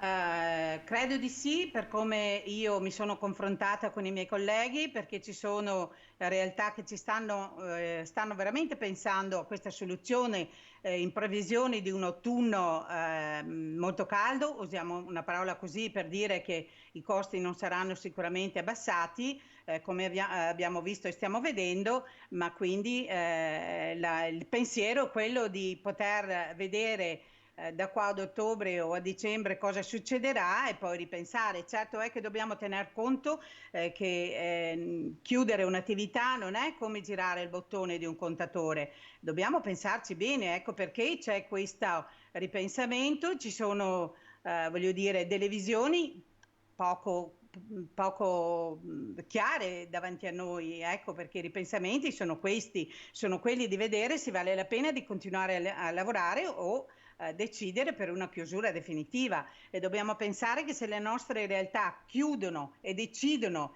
di andare per questa strada, non sarà sicuramente poi, non ci sarà poi la possibilità di riaprire. Perché il peggio forse deve ancora arrivare. Purtroppo la prospettiva è questa, la prospettiva è quella che non vediamo una continuità e una volontà fondamentale di darci ascolto, perché credo che la nostra confederazione, la quale io rappresento, si sia spesa in modo incredibile a livello nazionale e a livello europeo, ma non abbiamo chi dà ascolto a queste necessità. Se allora vogliamo prendere delle decisioni che siano chiare per quello che riguarda il nostro settore, ma come il nostro tanti altri, dobbiamo anche avere coraggio, i politici stessi devono avere coraggio di prendere e di fare prendere delle decisioni chiare, precise e scegliere una strada che sarà pur difficile, ma quantomeno abbiamo chiarezza davanti a noi. C'è poi anche per quanto riguarda il vostro settore un tema che riguarda in modo trasversale tanti settori della nostra economia, ed è quello della carenza di personale. Abbiamo parlato di aziende più o meno grandi, anche alle volte a conduzione familiare, quindi è una tradizione che magari si tramanda di padre in figlio, ma alle volte questo patrimonio rischia di perdersi.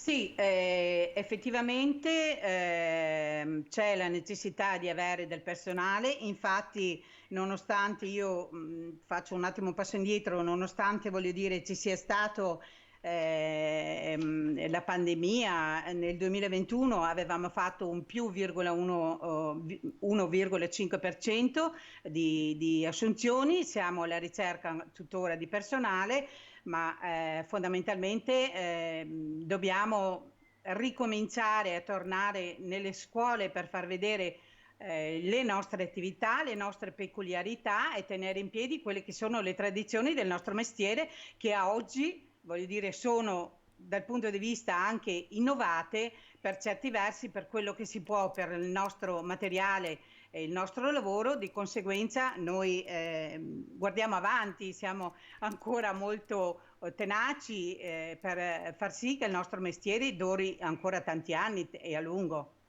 Voi ha detto vi siete già mossi con i vostri rappresentanti per chiedere questo costo fisso e c'è stata qualche risposta da parte del governo? Da parte del governo siamo in attesa, adesso vediamo con gli ultimi decreti come possiamo fare, però torno a dire, noi siamo a ringraziare l'aiuto che dà il governo, però dare un aiuto per 3 mesi non è certo la strada che serve per mantenere attive le realtà come le nostre. Cioè servono delle misure strutturali, non una tantum, questa è. No, ma effettivamente sì, noi sappiamo, abbiamo capito e non è da adesso che il nostro paese non è strutturato per quanto riguarda l'autosufficienza energetica, eccetera. Ci si doveva pensare già 20 anni fa, forse già 10 anni fa, però adesso purtroppo siamo in ritardo in misura strepitosa. La cosa che si deve trovare è quella di avere un prezzo che sia un costo fisso per poter guardare avanti, per non vivere più in questa incertezza che non sappiamo nemmeno domani cosa ci ritroviamo, perché potremmo domani non avere neppure più il gas per poter accendere i forni. Perché poi rischiate di avere le commesse ma che costi troppo farle e quindi rinunciare anche a certi lavori. Ma assolutamente sì, il paradosso è proprio che c'è un ritorno per quanto riguarda,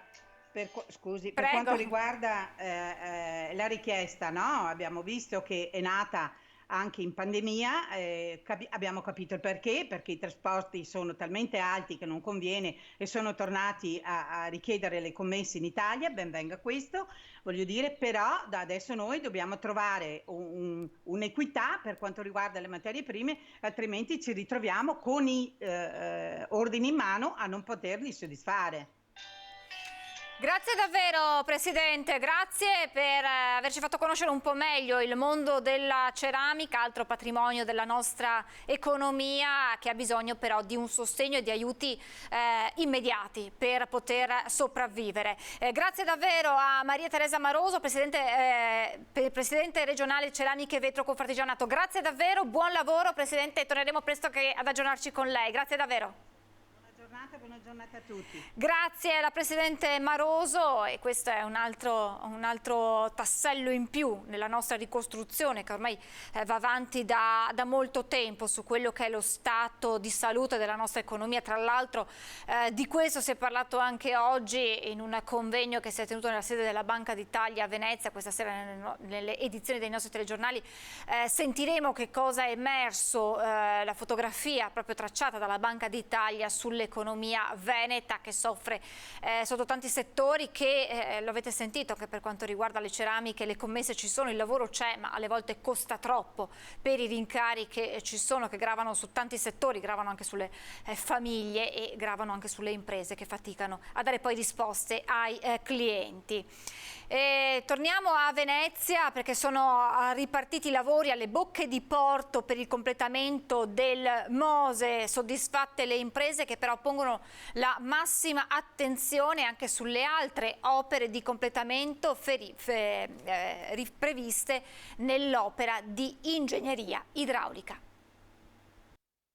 I lavori alle bocche di porto per il completamento del Mose sono ripresi bene e questo per le imprese coinvolte è certamente motivo di soddisfazione. Queste settimane si registra di fatto la ripartenza di gran parte dei cantieri alle bocche di porto, che sono di fatto quelli che hanno la priorità rispetto al cronoprogramma.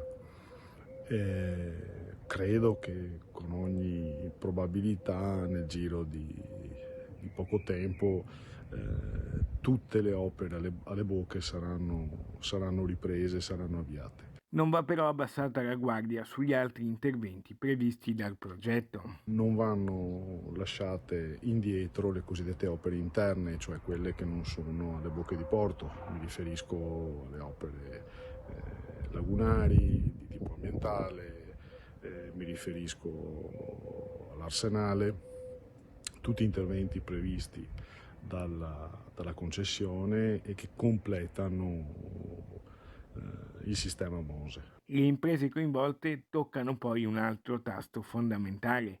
Chiedono garanzie nelle tempistiche dei pagamenti, argomento che in passato ha causato non pochi grattacapi. I soldi per i lavori ci sono, il governo ha fatto il suo, ma va assolutamente governata la parte finanziaria. Significa che devono esserci tutte le garanzie affinché i flussi finanziari sui cantieri siano costanti e regolari. Questo perché se non dovesse essere così rischiamo situazioni di impasse già viste purtroppo nel passato recente. Abbiamo parlato prima di siccità, arriva una notizia davvero preoccupante, resta grave l'emergenza siccità nel distretto del Po, le portate sono ancora molto basse, il prelievo non è stato ridotto come chiesto settimane fa e il cuneo salino, ovvero l'avanzamento del mare nel delta è a oltre 30 km ed è una quota record e le piogge di queste ultime ore non aiutano, non servono a dare un po' di sollievo al grande fiume in forte sofferenza. L'Ordine dei Medici di Venezia ha radiato l'anestesista Barbara Balanzoni per il suo comportamento no vax, ma lei va avanti determinata. Ovviamente me ne fotto di Venezia, come prima del resto. Così Barbara Balanzoni, la dottoressa divenuta famosa per le sue posizioni Novax, ha commentato sul suo profilo Twitter la comunicazione arrivata ieri dall'Ordine dei Medici di Venezia in cui si comunica la sua radiazione. Cosa che non ha scosso particolarmente il medico che ha prestato servizio in rianimazione a Venezia e attualmente lavorava come anestesista libera professionista tra Veneto e Piemonte. Dopo una lunga istruttoria, la Commissione ha dunque deciso di allontanarla definitivamente dalla professione, ma il presidente dell'Ordine veneziano, che non vuole entrare nel vivo della questione, spiega. Al momento lei ha un mese di tempo, è specificato, per accettare la radiazione, va bene, o fare ricorso in commissione centrale. Facendo ricorso in commissione centrale, il ricorso sospende la sanzione fino all'esame del secondo grado. Quindi tu puoi accettare la sanzione e un mese di tempo per farlo, oppure puoi fare ricorso e ci comunichi il ricorso. Guarda, tu mi hai dato una sanzione, io ti ho fatto ricorso in commissione centrale. Perfetto, a questo punto il ricorso blocca l'effetto della sanzione, va bene? Fino a il giudizio della Commissione centrale. Di fatto, fino a che Balanzoni non risponderà, la radiazione non è effettiva, ma lei al momento tira dritto e dopo un primo commento ha pubblicato il documento con i nomi dei medici in commissione additandoli. Ecco gli eroi. Un comportamento ritenuto molto grave dalla Commissione per svariati motivi, spiega Leoni. Dall'aver tentato di convincere i cittadini a portare teorie che ad oggi non sono accreditate in alcun modo, screditando anche il lavoro dei colleghi, conclude Leoni. Non dispiacetevi, scrive. C'erano due possibilità, diventare assassina o battermi per non esserlo. Ho scelto la seconda, punto.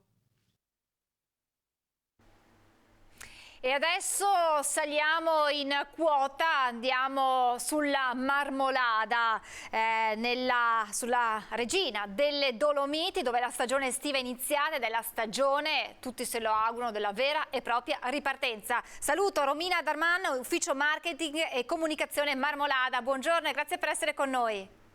Buongiorno a tutti e grazie a voi. Intanto spero di non aver sbagliato l'accento del suo cognome, mi corregga eventualmente se ho sbagliato.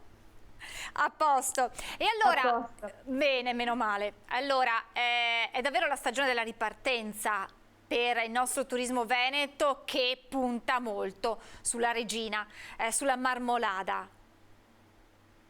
Sì, direi che noi abbiamo aperto il 18 giugno, queste 2 prime settimane di stagione sono andate bene, c'è stato un buonissimo afflusso sia di turisti italiani che di turisti esteri. Le giornate ci hanno aiutato perché c'è stato il sole, però non troppo caldo, ecco, siamo sempre sui 3000 metri, quindi 7 gradi, 6-7 gradi, quindi la temperatura è fresca e ci ha aiutato, ecco, anche con il panorama bellissimo e ecco. Anche perché insomma stare in mezzo alla natura, l'abbiamo visto anche nelle 2 estati precedenti quando ancora il Covid premeva e la natura era proprio, lo stare all'aria aperta era scelto dai turisti proprio perché dava una maggiore sicurezza e quindi ancora di più questo territorio, quest'area viene scelta spesso dai turisti. E allora le chiedo di che turismo stiamo parlando, perché negli anni scorsi venivano a mancare i turisti stranieri ed era soprattutto un turismo di prossimità, come viene chiamato. Quest'anno che previsioni avete e che sensazioni avete avuto anche proprio da questi primi 2 fine settimana? Con sorpresa abbiamo avuto molti stranieri. Noi di solito siamo abituati in estate ad avere moltissimi turisti italiani, soprattutto dopo la chiusura delle scuole. Invece in queste prime giornate abbiamo visto un buon afflusso di turisti stranieri, sia di prossimità, perché ovviamente abbiamo sempre turisti tedeschi, austriaci, anche degli stati dell'est Europa più vicini. Abbiamo visto una riconferma di francesi e spagnoli che noi inizialmente prima di 2 anni fa, prima del Covid, non erano così presenti, invece da 2 anni a questa parte sono presenti e si sono confermati anche quest'estate, e poi anche turisti asiatici, quindi coreani, giapponesi, quindi si sta di nuovo muovendo da questo punto di vista. Che sia la bellezza delle Dolomiti, questo sicuramente può essere perché hanno molto da offrire. Patrimonio UNESCO, non dimentichiamolo. E quindi mi sembra di capire che le prospettive per questa stagione estiva, quella del vero e proprio rilancio del nostro turismo, le premesse siano più che buone. Insomma, avete buone prospettive per chiudere un bilancio a fine stagione buono, molto buono.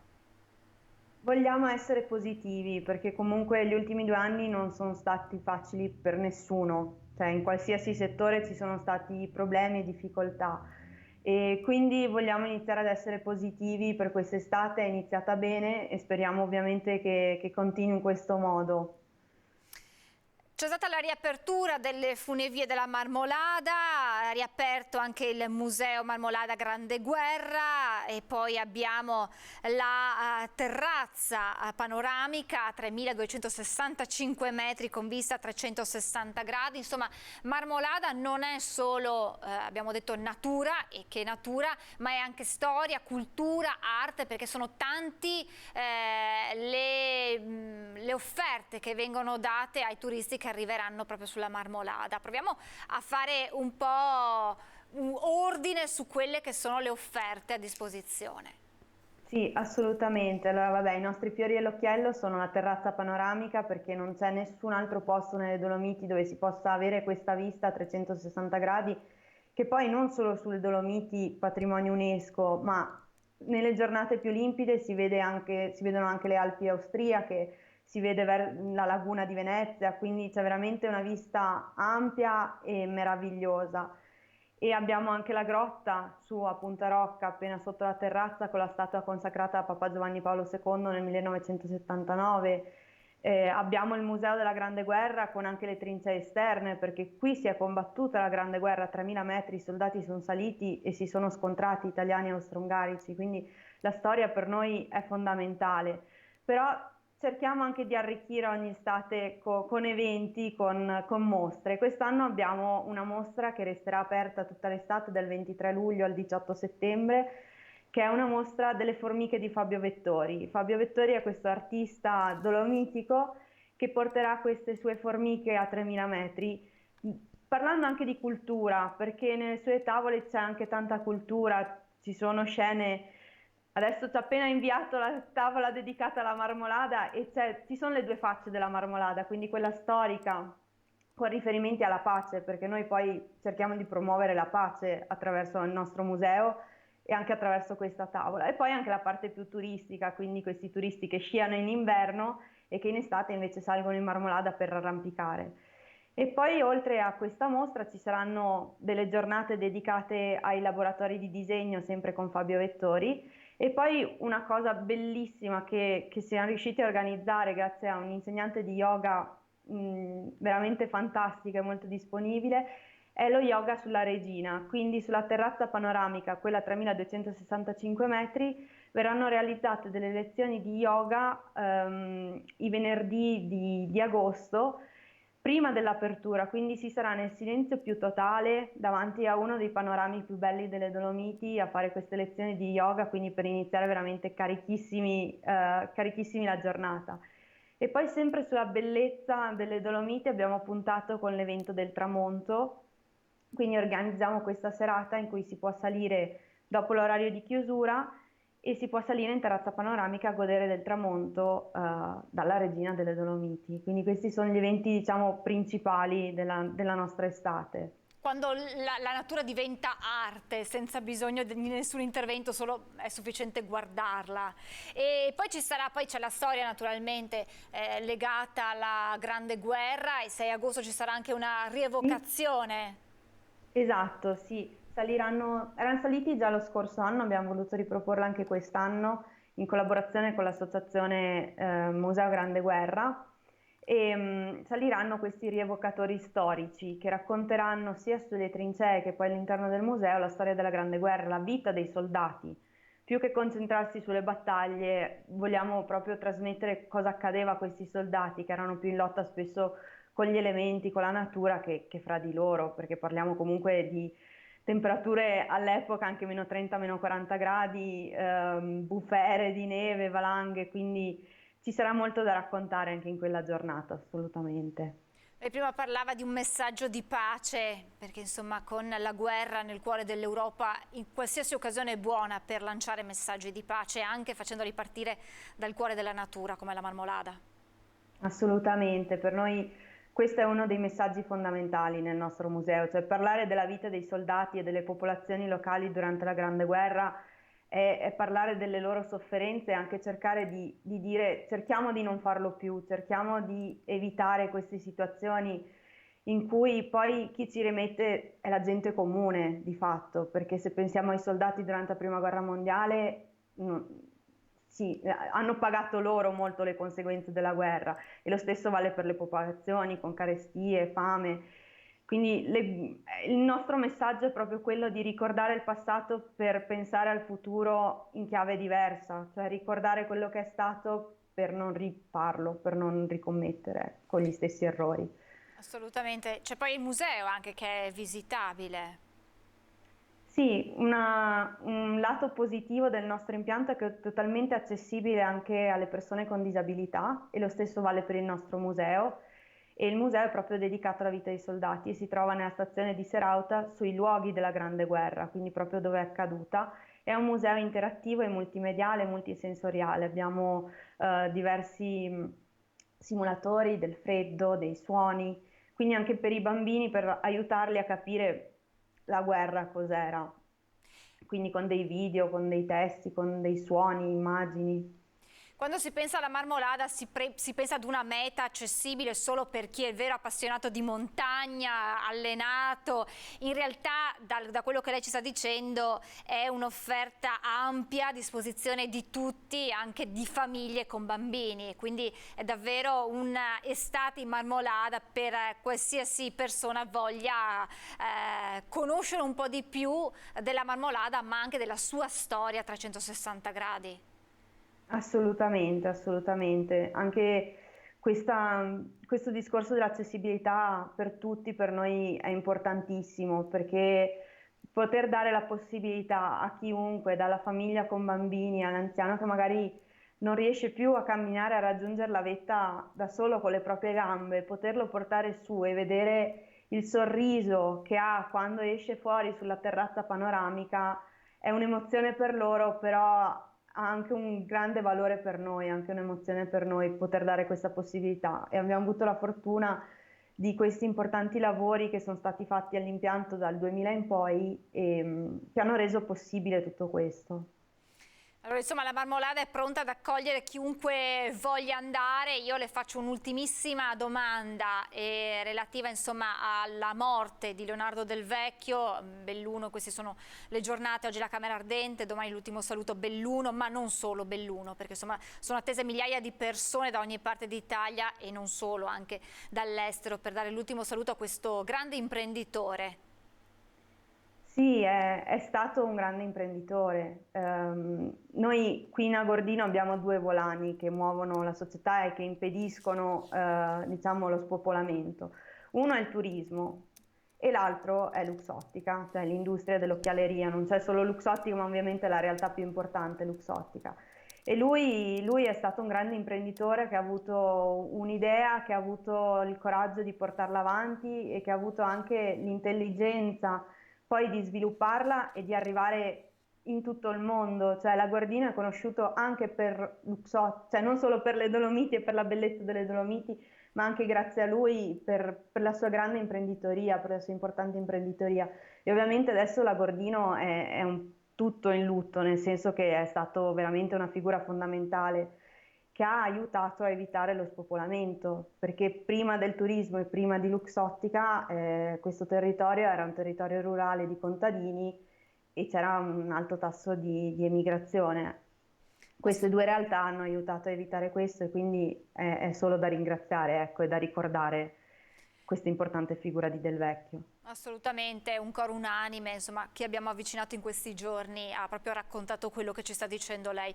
Io la ringrazio davvero tantissimo perché ci ha fatto conoscere di più della Marmolada, che naturalmente aspetta i turisti per questa estate 2022, l'estate della ripartenza. Grazie a Romina Darman, ufficio marketing e comunicazione Marmolada, naturalmente buon lavoro e magari a fine stagione estiva torneremo per un bilancio. Grazie ancora e buon lavoro, a presto. Grazie a tutti voi e vi aspettiamo ovviamente sulla Regina delle Dolomiti. Assolutamente, grazie ancora a lei, a presto. E parliamo di alpini perché a Vicenza il monumento dedicato alle penne nere verrà installato a breve, l'orgoglio del presidente ANA Lino Marchiori per il traguardo che finalmente sarà raggiunto. Il progetto è in fase decisamente avanzata, i lavori verranno eseguiti da parte degli enti del comune, della MCPS, anche con la collaborazione di Viacqua. Stiamo definendo la posizione dei sottoservizi, che è una parte tecnica molto importante, quindi le reti luce, acqua e gas, per poter così immediatamente recintare l'area di cantiere e poter iniziare i primi scavi. Presumo che nel mese di luglio cominceremo a vedere già qualche opera in esecuzione. Mancano dunque davvero pochi giorni per vedere iniziare i lavori di realizzazione del monumento agli alpini, un simbolo che esprime il legame speciale che unisce Vicenza alle penne nere. Un'opera che parte da lontano con la vittoria lo scorso anno del concorso Alpini per la gente tra la gente, vinto dall'artista Giuliano Negretto di Arzignano. Il luogo designato dove verrà collocata l'opera è sulla rotatoria di fronte alla stazione ferroviaria in Campo Marzo, una delle porte di accesso alla città, dove l'opera avrà modo di esprimere fin da subito ai viaggiatori in transito il suo richiamo ai valori alpini. È già stata realizzata per il 90% della sua opera, è già stata anche provata e collaudata per il famoso gioco d'acqua che percorrerà e coprirà questa calotta in acciaio Corten, quindi diciamo che le lavorazioni sono avanzate. Verranno svolti nel periodo estivo, anche perché trattandosi di un intervento in Viale Roma nella rotatoria di fronte alla stazione c'è una particolare esigenza di attenzione legata alla sicurezza e alla viabilità che non può essere interrotta. Obiettivo la conclusione dei lavori entro settembre, sicuramente in tempo per il traguardo finale. Traguardo, i 3 giorni importanti sono il 4, il 5 e il 6 novembre 2022, dove la città di Vicenza accoglierà e festeggerà il centenario della nostra sezione. Il giorno 5, il sabato 5, ci sarà proprio la inaugurazione di questo monumento. Chiuderemo il nostro centenario domenica 6 novembre con una sfilata nel centro storico della sezione di Vicenza. Noi siamo in chiusura di questa prima edizione, ora il meteo, la pubblicità e poi torneremo in diretta con la straordinaria A3, oggi come ogni mercoledì dedicata allo spazio della CGIL. Si parlerà di recupero crediti di lavoro insieme a Sabrina Monteleone dell'ufficio Vertenze responsabile procedure concorsuali e a Giuseppe Darè dell'ufficio Vertenze responsabile vertenze individuali. Dunque meteo, pubblicità e poi torniamo con la straordinaria A3. Grazie intanto per averci seguito, ci vediamo tra pochissimo.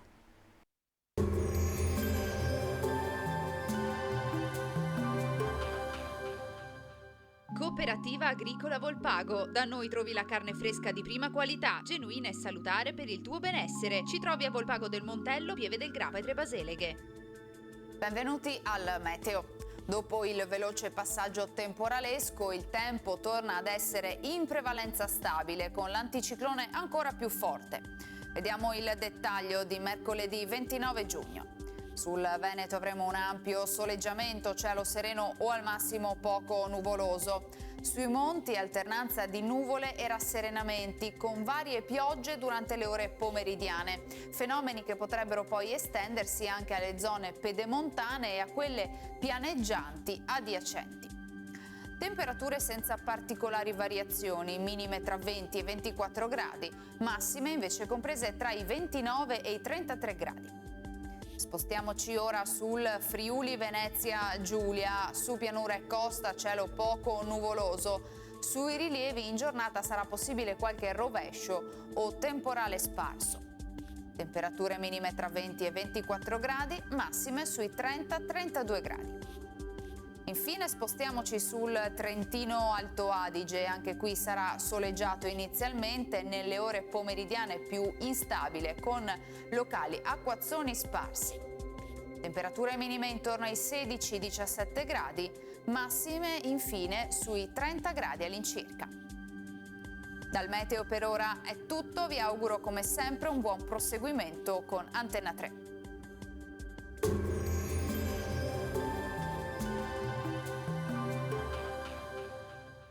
Cooperativa Agricola Volpago. Da noi trovi la carne fresca di prima qualità, genuina e salutare per il tuo benessere. Ci trovi a Volpago del Montello, Pieve del Grappa e Tre Baseleghe.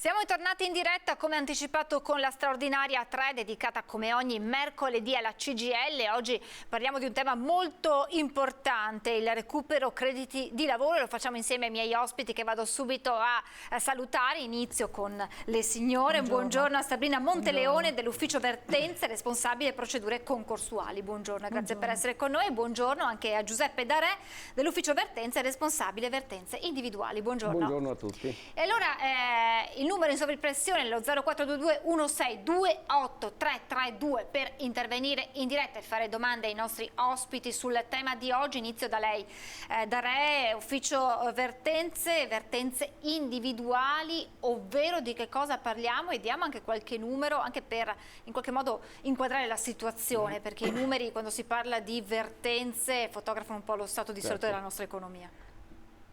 Sicuramente le vertenze individuali riguardano, appunto, come dice il nome stesso, tutte quelle vertenze che seguiamo per ogni singolo lavoratore. A volte dipende, ci sono anche dei gruppi, perché magari abbiamo 2 o 3 lavoratori della stessa azienda con il medesimo problema che va risolto e quindi si rivolgono a noi, diciamo così, in contemporanea. E il tema di oggi, che è appunto il recupero crediti di lavoro dipendente di lavoro, è una cosa un po' fastidiosa, perché quando si approcciano a noi i lavoratori con questo tipo di problemi, noi abbiamo già il film probabilmente di quello che sarà lo sviluppo della vertenza, con i pro che sono pochi e i contro che sono purtroppo tanti. Il recupero crediti di solito si svolge in 2 grossi filoni, diciamo, cioè un recupero vero e proprio, quindi di retribuzioni non corrisposte, possono essere alcune mensilità, a volte purtroppo, tornando al discorso di prima, sono anche parecchie, e il classico TFR, che a fine rapporto di lavoro magari il datore di lavoro non riesce, non vuole o per altri motivi non corrisponde. L'altro filone invece è un recupero di eventuali differenze salariali che noi mettiamo in atto nel momento in cui il lavoratore si rivolge a noi per un controllo di buste paga e dall'esaminare le buste paga, dal controllarle, estrapoliamo delle differenze retributive dovute a mancati pagamenti di ore di straordinario, di qualifiche non corrette e quant'altro possa nascere da un'interpretazione contrattuale che noi diamo e trasponiamo nel conteggio della busta paga che controlliamo. Ecco, è particolare il fatto che appunto possano ricorrere all'interno della stessa azienda magari un lavoratore o magari solo un gruppo di lavoratori e quindi certo. Magari non denota uno stato di salute dell'azienda ma una situazione concentrata appunto su pochi. Sì, diciamo o se un campanello d'allarme. No, ecco, se il gruppo è nutrito è chiaro che diventa un campanello d'allarme, anche perché poi quando il gruppo appunto è numeroso diventa più difficile recuperare e molto probabilmente purtroppo bisognerà poi arrivare a una situazione di cosiddetta procedura concorsuale, quindi fallimento. Quello che è lo scenario che diceva lei prima. Che è l'ultima esatto. spiaggia per poter recuperare i crediti o parte degli stessi dei lavoratori. È ovvio che, come dice il proverbio, una rondine non fa primavera, perché poi le dinamiche, lo sappiamo tutti, all'interno di un posto di lavoro sono molteplici, per cui a volte si tratta di, tra virgolette, dispetti del datore del lavoro, perché gli va via il lavoratore specializzato e lui voleva tenersi, allora per dispetto non vuol pagare o comunque tergiversa sui pagamenti, eccetera. Altra cosa è appunto quando la situazione è complessiva e quindi denota, come diceva lei, uno stato di crisi dell'azienda e purtroppo ultimamente ne abbiamo parecchie, insomma. Ha qualche dato su quelle che sono le vertenze che state seguendo? Sì, io ho fatto un'estrapolazione di dati relativi alle pratiche raccolte nel 2021 di queste tipologie di cui parlavo prima, quindi su circa 400 pratiche aperte dal 1 gennaio 2021, 288 sono recupero vero e proprio, quindi mancati pagamenti dei stipendi / TFR, mettiamoci anche la previdenza integrativa, perché tante volte purtroppo i datori di lavoro non versano neanche le somme ai fondi di previdenza, mentre 104 sono le altre pratiche, quindi differenze salariali, mancati pagamenti di assegni familiari piuttosto che altre cose.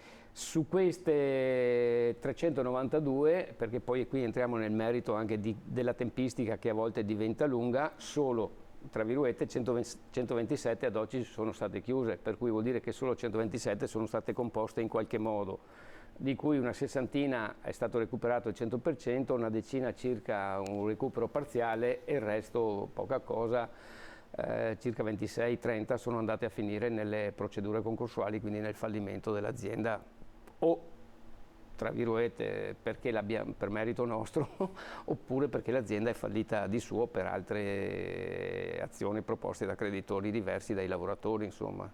Ecco, tempistiche, lei prima parlava di tempistiche, le chiedo i due aspetti delle tempistiche, cioè quando se il lavoratore ha un limite di tempo per chiedere che vengano rispettati i propri diritti, esatto. e poi in che tempistiche solitamente, perché immagino che poi cambia anche da situazione a situazione, solitamente si chiude la vertenza. Allora, quelle che noi abbiamo definito tempistiche è un nome giuridico vero e proprio e si parla di prescrizione.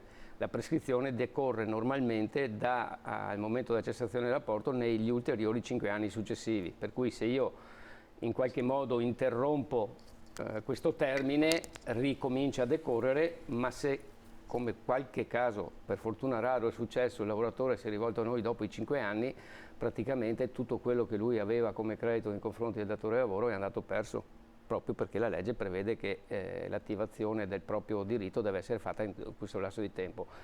La tempistica invece per il recupero varia da caso a caso, allora ci sono aziende che nel momento in cui noi spediamo la diffida ci contattano e cerchiamo di raggiungere un accordo anche rateale, perché a volte ci sono delle oggettive difficoltà da parte dei datori di lavoro di pagare, non sto a entrare nel merito del perché e per come, però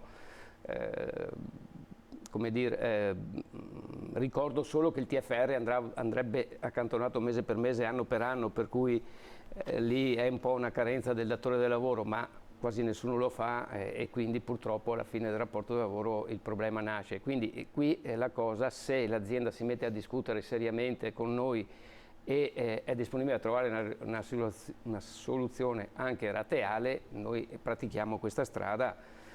Qualche volta il lavoratore magari non è contentissimo, però cerchiamo di fargli capire che è meglio procedere così piuttosto che poi imbarcarsi in una causa che può portare avanti anche la soluzione di anni nel tempo, perché poi la giustizia nostra, purtroppo, questo bisogna dirlo, ha dei tempi che sono mediamente lunghi, anche se per il diritto del lavoro ci dovrebbe essere un rito speciale, insomma, e quindi per cui, tornando poi al discorso iniziale, laddove non si trova l'accordo col datore di lavoro bisogna procedere con le vie legali, quindi causa, tentativi di pignoramento, istanza di fallimento, perché poi l'istanza di fallimento è l'ultima possibilità che si ha per arrivare a una soluzione bonaria, è quella che io definisco il calcio del paracadutista, no? Quello che non ha il coraggio di buttarsi e c'è quell'altro che lo spinge.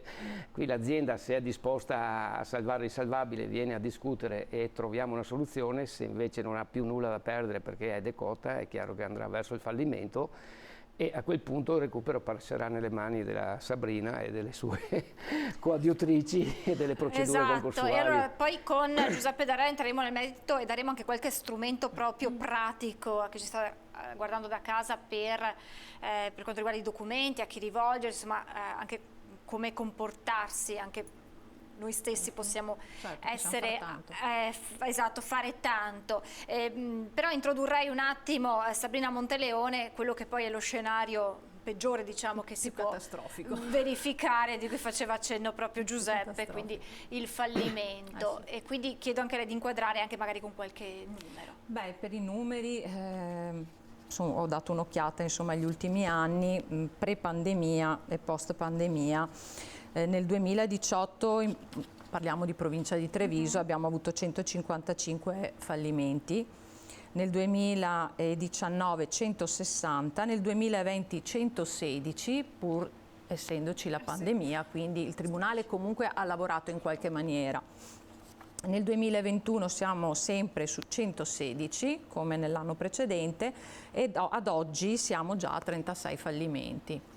Con la CGA di Mestre, che sappiamo benissimo, sono numeri che avete dato anche voi al telegiornale sull'autunno, che si prospetta caldo da questo punto di vista, sia per il settore terziario sia per il settore dell'edilizia, con tutta la questione dei mancati rimborsi per gli sconti in fattura sulle ristrutturazioni, eccetera, che è un dato, sono dati molto gravi. Avete già qualche campanello d'allarme? Chiedo ad entrambi su questo. C'è già qualcosa sia nell'edilizia che nel terziario. Ora, il terziario già dall'anno della pandemia è in crisi seria, non tanto per il commercio riguardante gli alimentari, farmacie, eccetera, perché sono quelli che durante la pandemia hanno sempre lavorato, ovviamente, ma per quanto riguarda pubblici esercizi e commercio di abbigliamento, tessile, calzaturiero, eccetera, chiaramente in questi anni ne sono fallite tante aziende. Abbiamo tanti piccoli fallimenti di negozi. Piccole realtà che però messe insieme. Del bar sotto casa. Esatto, locali, perché poi sono quelli che hanno pagato il prezzo più alto delle chiusure, lo ricordiamo benissimo. Certo, quindi sono strutture fallite purtroppo. Beh,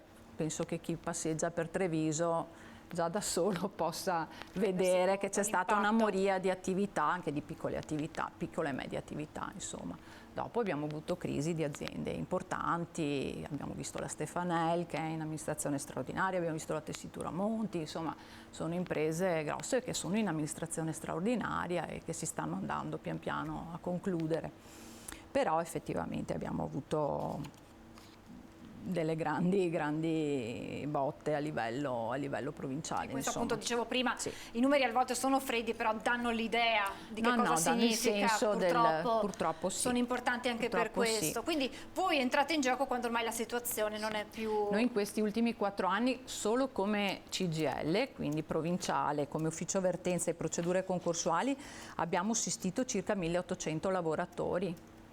Solo noi, poi abbiamo altre 2 organizzazioni sindacali di una certa importanza che hanno numeri alti anche loro ovviamente e poi ci sono tutte le persone che si rivolgono ai legali, agli studi professionali privati eccetera, quindi diciamo che i numeri sono molto indicativi, certo. molto.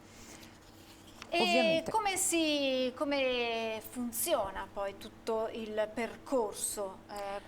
Allora, adesso esistono diverse procedure concorsuali, negli anni sono andate aumentando, tra l'altro proprio ad agosto del 2021 è stato emanato un decreto legge che prevede anche l'istituzione di altre 2 procedure concorsuali, questo perché ovviamente dopo la pandemia ci siamo trovati con una situazione sociale diversa, economica, che ha portato appunto il governo a varare questi altri 2 strumenti di accesso al tentativo di recupero dell'attività.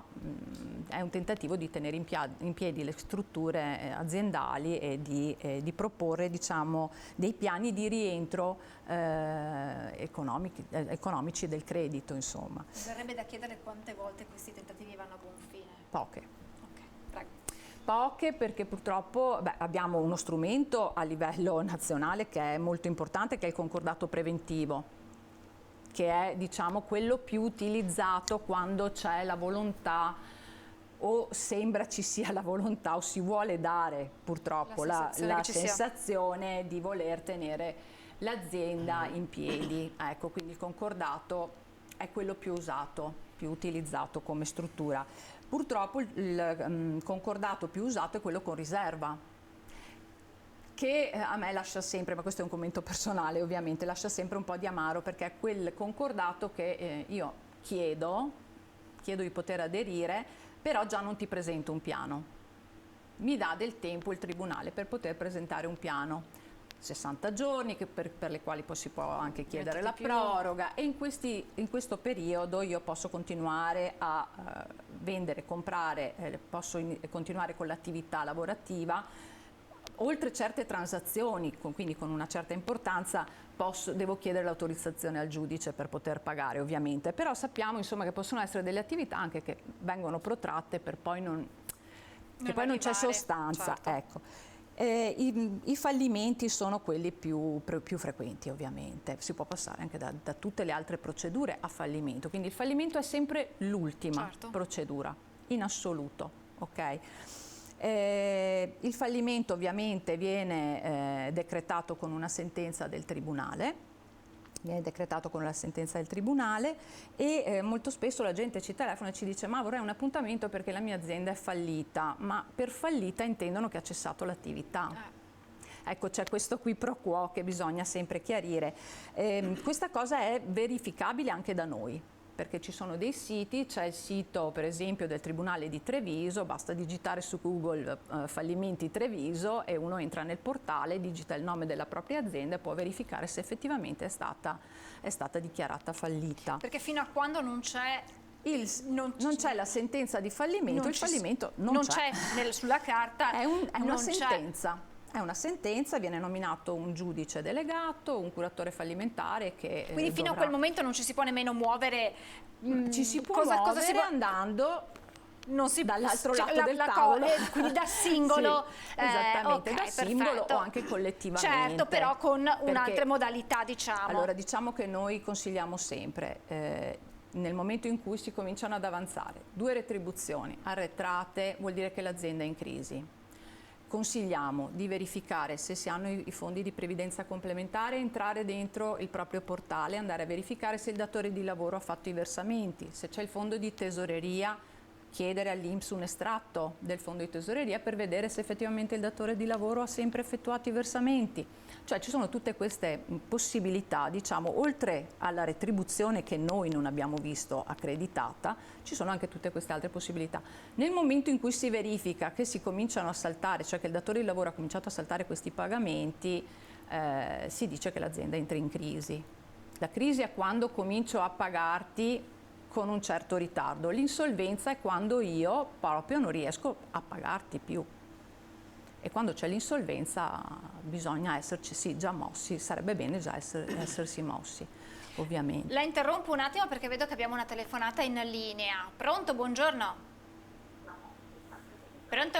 Pronto? Sì, prego, buongiorno. Buongiorno. Volevo un attimino contraddire quello che sta dicendo la signora del CGIL. perché la CGIL oggi come oggi sta solo lavorando contro gli artigiani e le piccole industrie e le piccole imprese. Vuole argomentare questa sua... sì, perché messa così è un po' difficile. Morale della favola, io le porto un piccolo esempio. La ditta della mia compagna praticamente è stata fatta fallire dalla CGIL e da 2 dipendenti, perché era un po' in ritardo con i pagamenti, visto che i clienti non pagavano, di conseguenza c'erano dei ritardi nei pagamenti. Adesso uno dei dipendenti si è messo a lavorare in nero, ha comprato un capannone e si è messo a lavorare in nero, e addirittura ha 2 ragazzi che lavorano con lui in nero. Ma questo va tutto bene? Vabbè, sì, la ringrazio, non vedo quanto... Sì, prego, risponda, faccio un po' fatica a capire il nesso, però prego. Se la compagna è stata dichiarata fallita, non è stata dichiarata fallita dall'oggi al domani. Quando viene presentata un'istanza di fallimento, quando noi presentiamo un'istanza di fallimento, i giudici in consiglio decidono se si fissa l'udienza prefallimentare, quindi se ci sono gli estremi per poter fissare l'udienza, dopodiché gli viene notificata la data dell'udienza. Quindi la persona può presentarsi personalmente o assistita da un legale che lo difenda in udienza. Può anche offrirsi di pagare, può chiedere un breve rinvio per iniziare a pagare. Evidentemente la compagna o non si è presentata o non si è fatta assistere o effettivamente non riusciva a pagare e quindi è stata dichiarata fallita. Quindi la possibilità di difendersi in Italia è ancora garantita, voglio dire. Per quanto riguarda l'attività che ha iniziato invece l'ex dipendente, ovviamente non ne siamo a conoscenza e non è nostra né responsabilità andare a ispezionare questo. Se la persona ritiene che questo ex dipendente abbia questa attività in nero, si rivolgerà alle autorità competenti e presenterà denuncia, ovviamente verrà presa in considerazione se ci sono gli estremi per essere presa in considerazione. Ci sono delle autorità preposte a questo che non è il fatto che la CGIL sia contraria alle attività eccetera, anche no, perché noi viviamo anche con i nostri iscritti e quindi di conseguenza se il lavoro non c'è, se i lavoratori non hanno il lavoro, anche noi non viviamo, quindi non riesco a capire un po'. Poi chiaramente rispetto l'opinione della persona, perché certamente certo, è legittimo, prego, è legittima. Sì, no, ecco, posso aggiungere a integrazione di quello che ha detto Sabrina poc'anzi, che se siamo arrivati all'istanza del fallimento non è che noi ci divertiamo a far fallire le aziende, anche perché non ne abbiamo nessun interesse. Tanto meglio rispetto anche al discorso che ho fatto prima, come sottolineava Sabrina, appunto, se siamo arrivati a un'istanza del fallimento, prima c'è stata tutta una procedura giudiziale che non ha portato nessun frutto, quindi l'azienda, e quindi entro anche nel merito della domanda che mi faceva prima rispetto a quali sono i metodi, i mezzi per arrivare poi al recupero di crediti, no? Prima c'è una nostra diffida con la quale si scrive all'azienda: guarda che c'è Tizio o Caio che deve avere questi soldi, discutiamone, invitiamo a un incontro. Se questo incontro avviene, come dicevo prima, si trova una soluzione a pagamento rateale, benissimo, nessuno si mette con i bastoni fra le ruote, anzi rammostravo il fatto che noi consigliamo ai lavoratori di prendere i soldi anche a rate piuttosto che imbarcarsi nelle cause. Se ciò non è avvenuto, siamo stati costretti ad agire legalmente. In fase legale c'è una causa o un decreto ingiuntivo che è un ordine del tribunale a pagare. Se l'azienda non paga si va ai pignoramenti, se i pignoramenti sono negativi dobbiamo per forza arrivare all'istanza del fallimento, perché poi se viene accettata o respinta, perché a volte vengono anche respinte perché non ci sono determinati requisiti, subentra il pagamento grazie all'INPS del fondo di garanzia. Ma, lo diceva prima la Sabrina, nel momento in cui un datore di lavoro riceve la notifica di un'istanza di fallimento, non potrebbe fare altro che contattare il legale della CGIL o di chi sia il creditore istante e cercare un accordo. Molto spesso, anzi parecchie volte, quindi arriviamo in udienza di fronte al giudice fallimentare, l'azienda propone un pagamento in quel momento rateale, viene rinviata l'udienza in attesa dei pagamenti, se i pagamenti vengono rispettati si ritira l'istanza e siamo tutti, tra virgolette, magari non proprio, ma comunque amici come prima. Anche perché significa che il vostro lavoro è andato a buon fine, che il vostro impegno è un successo anche per voi, per cui voglio dire... Premesso che il lavoratore deve essere pagato per quello che ha lavorato, è chiaro che quando si presenta un problema non è che prendiamo il carro armato e andiamo contro l'azienda, c'è tutta una fase preparatoria prima per arrivare a una soluzione bonaria.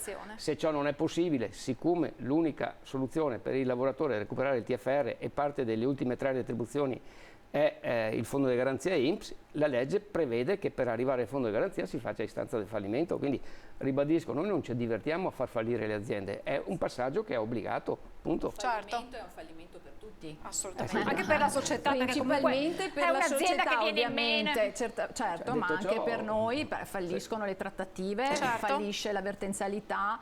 E quindi chiaramente non è il nostro, la nostra mission non è questa, assolutamente. Torniamo, Sabrina, al tema di cui lei stava parlando. Abbiamo dato insomma delle cifre, abbiamo inquadrato il problema e chiedo anche a lei le tempistiche. Ecco, già il sospiro mi fa capire. No, beh, diciamo che negli ultimi anni è molto migliorata la situazione.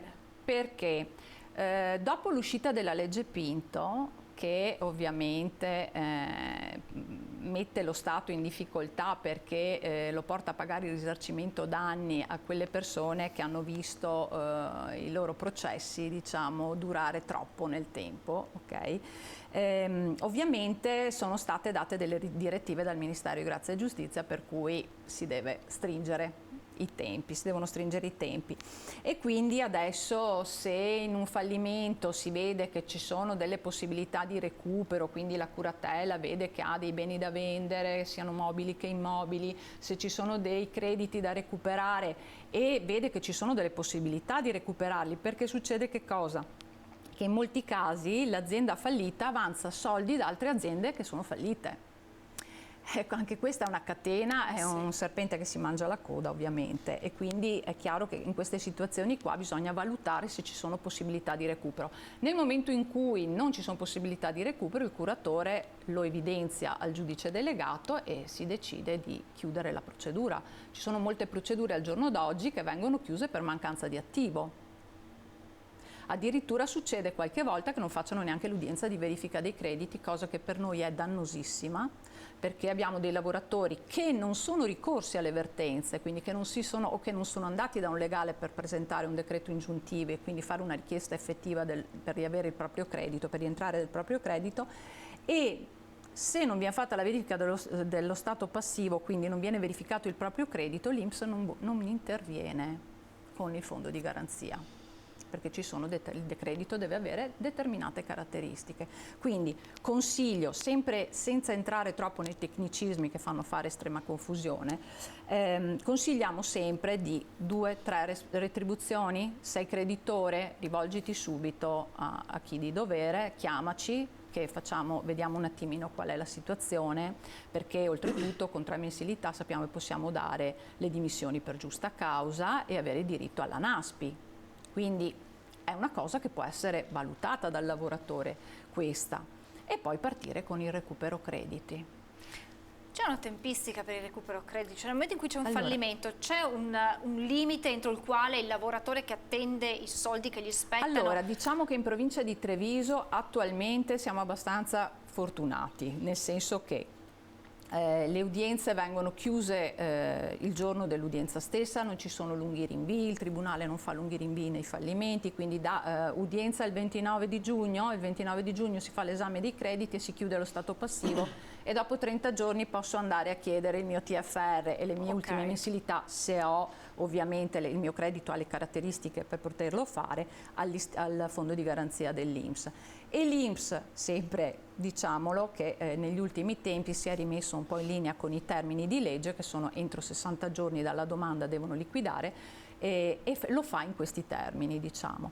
Sappiamo che in Veneto, perché con i nostri colleghi ci troviamo regionale ovviamente, e sappiamo che sia per esempio Venezia sia Padova hanno dei tempi molto più lunghi. Ci sono delle sedi provinciali che arrivano a pagare dopo 12 mesi, che è una situazione che noi abbiamo avuto moltissimi anni fa, dovuta anche alla moria di aziende che abbiamo avuto negli anni passati, insomma, perché abbiamo avuto un numero di fallimenti e di procedure concorsuali non indifferente negli anni scorsi. Quindi questo. Un'altra cosa che le volevo chiedere è se ci sono delle priorità nel momento in cui vi è questo recupero di quello che è avanzato, cioè priorità viene data ai lavoratori, viene data ai fornitori, cioè allora il credito dei lavoratori può essere ammesso in prededuzione o in privilegio, generalmente in privilegio di primo grado, e quindi sono fra quelli che sono, diciamo, hanno un credito più garantito rispetto agli altri. Il credito chirografaro solitamente è quello dei fornitori, che sono quei crediti che generalmente nei fallimenti non si recuperano, perché è l'ultimo grado, diciamo, di soddisfacimento del credito, e quindi è molto difficile, sì. E se c'è il lavoratore che magari ha avuto avanza anche a livello di previdenza, quindi contributi, allora quello prende un'altra strada, diciamo, okay. Sì.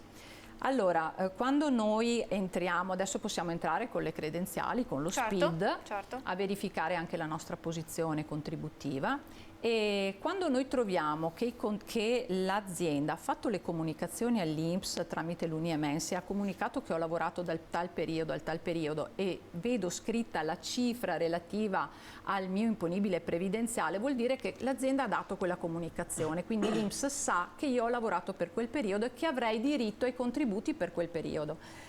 Se siano stati versati o no, questo non si vede dall'estratto contributivo. Ecco. Lo scopriamo quando stiamo per andare in pensione e ci presentiamo ai patronati per farci fare un estratto certificativo, e lì ci accorgiamo che magari i contributi non c'erano. Allora, la cosa brutta è quando questa comunicazione non c'è e io non ho interrotto i termini in 5 anni e non ho chiesto all'INPS, guarda, non ho detto all'INPS, guarda che ho visto il mio estratto, io ho lavorato ma questo periodo non c'è. Ecco, se passano 5 anni e questa cosa non la faccio, quei contributi sono persi. Se invece li vedo segnati, l'INPS me li va a recuperare perché sono stati dichiarati dall'azienda, quindi c'è una dichiarazione in primis dall'azienda che mi sarebbero spettati i contributi, quindi mi fanno il recupero automatico. Quindi questa cosa qui è da tenere molto d'occhio. Però non la facciamo noi possiamo consigliargli appunto di fare l'estratto presso i nostri patronati e poi fare eventualmente una denuncia tramite VIG, si chiama, quindi una denuncia all'ufficio vigilanza dell'istituto. Aveva qualcos'altro da aggiungere per questa introduzione iniziale? No, volevo focalizzarmi un attimo sulle 3 mensilità dal fondo di garanzia. Okay. Perché su questa cosa qui la gente spesso si presenta, i lavoratori vengono da noi e ci dicono so che recupero tutto il TFR più le ultime 3 mensilità. Non è proprio così. Ci sono casi in cui le 3 mensilità non le possiamo proprio chiedere. E il fatto è che molto probabilmente il lavoratore non ha azionato la propria richiesta di recupero entro un anno da quando ha maturato quella retribuzione. Faccio un esempio. Sì. Avanzo gennaio del 2020, non aziono un decreto ingiuntivo prima di dicembre del 2019. Okay, non mi sono mosso, scusate, prima del 2020. Sì, esatto, del 2020. Quindi, non essendomi mosso entro l'anno, non ho interrotto questi termini, quindi non mi spetta più. Cioè, non mi spetta l'anticipazione da parte dell'INPS, è un credito che rimane a carico del fallimento e che devo sperare di poter recuperare se c'è sostanza nel fallimento stesso. Quindi io ancora mi fermerei sul fatto che bisogna essere tempestivi. Ecco, quindi diamo proprio un consiglio, cioè qual è il campanello d'allarme? 2 mensilità, nel momento in cui io avanzo 2 mensilità dall'azienda è meglio che cominci subito a sentire un attimo che aria tira, sì, e chiamare il sindacato, sentire che cosa è possibile fare una consulenza non costa niente e gli diamo alcune dritte, insomma. Ecco, quindi darei, giustamente sottolineava Sabrina, è necessario tenere sotto controllo la propria situazione e muoversi tempestivamente, perché altrimenti si rischia di perdere quello che poi È un nostro diritto. Esatto.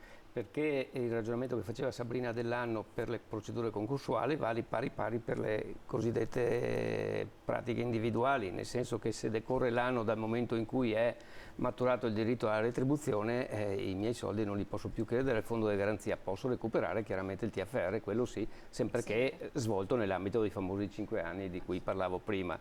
Quindi le attenzioni sono sempre da avere proprio quando ci sono i segnali che rammentava prima Sabrina, perché io purtroppo ho visto gente che è capitata da noi, da me, con 10, 12 e anche 15 mensilità di arretrati. E a quel punto che cosa si recupera a quel punto? Se va bene tutto, ma quando uno mi arriva con non serve 10 o 15, basta anche 6, 7, 8 mensilità di arretrato, vuol dire che la situazione dell'azienda era critica e si è perpetuata sempre più verso il peggio. Quindi quello che noi possiamo garantire, sempre che si assistia nei termini di cui parlavamo un attimo fa, è appunto il recupero del TFR degli ultimi 3 mesi e della previdenza integrativa eventualmente non versata dal datore di lavoro.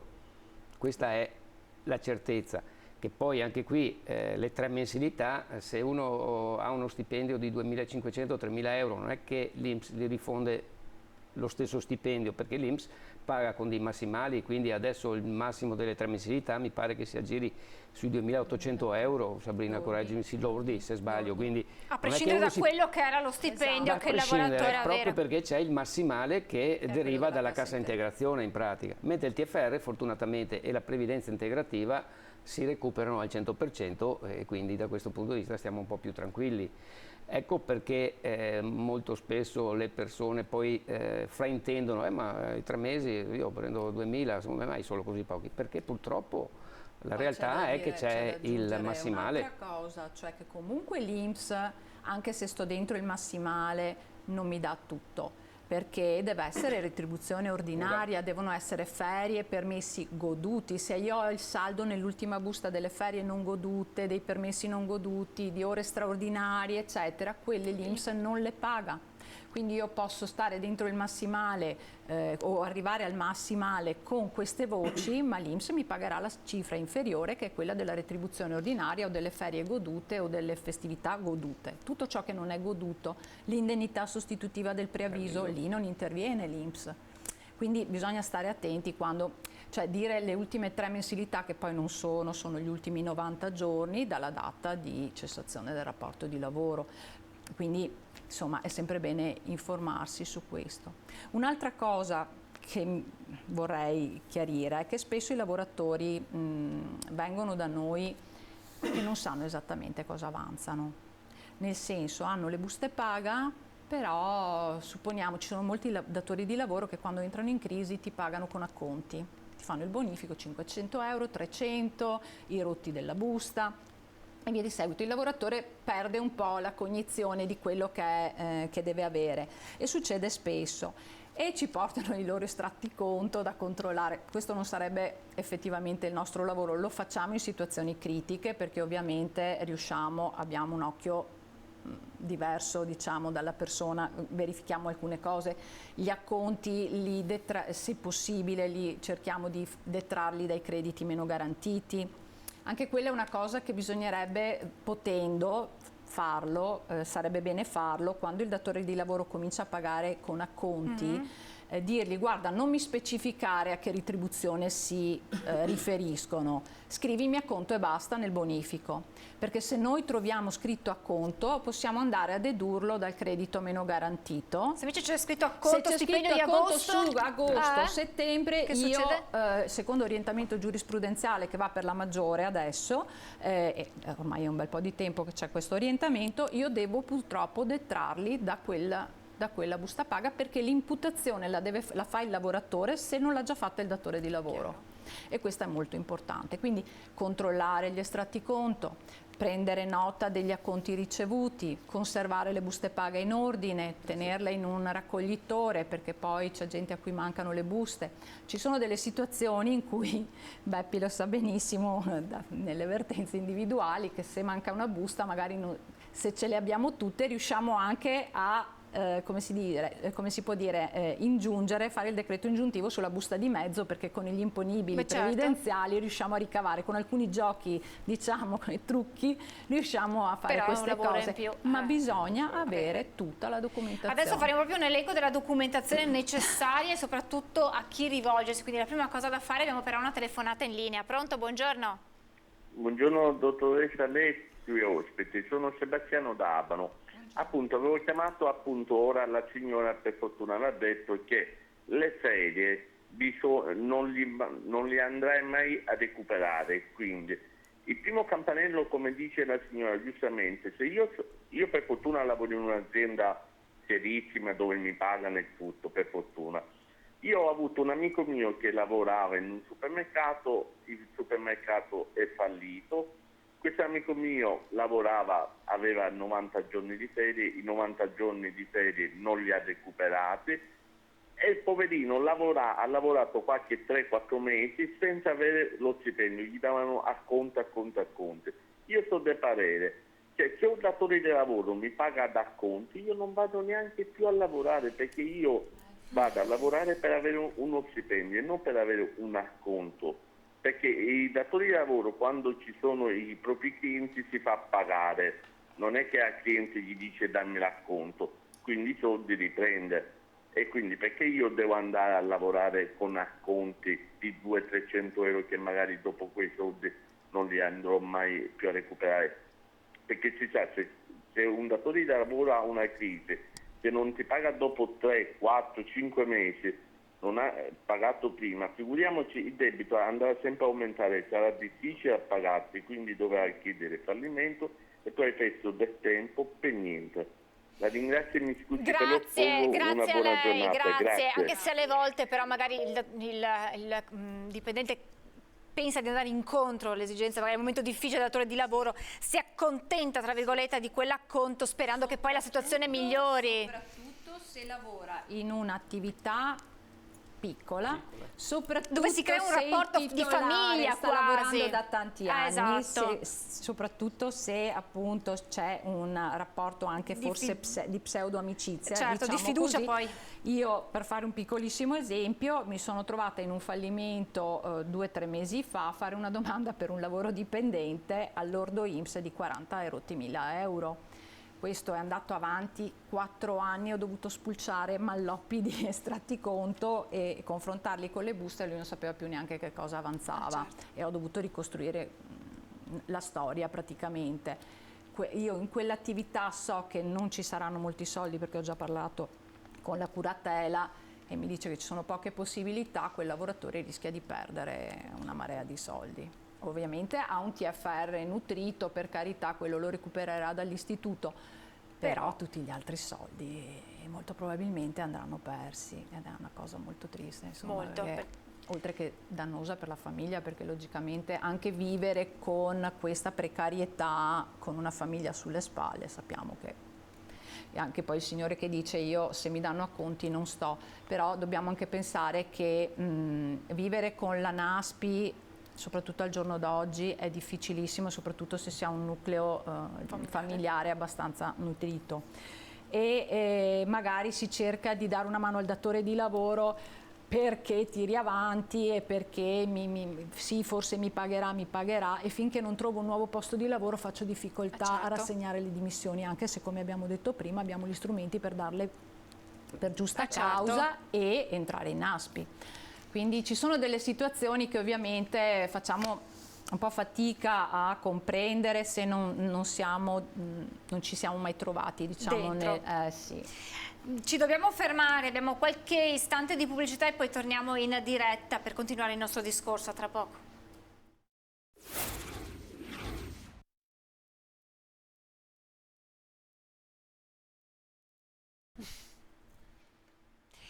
Rieccoci in diretta con la CGIL, stiamo parlando di recupero crediti di lavoro.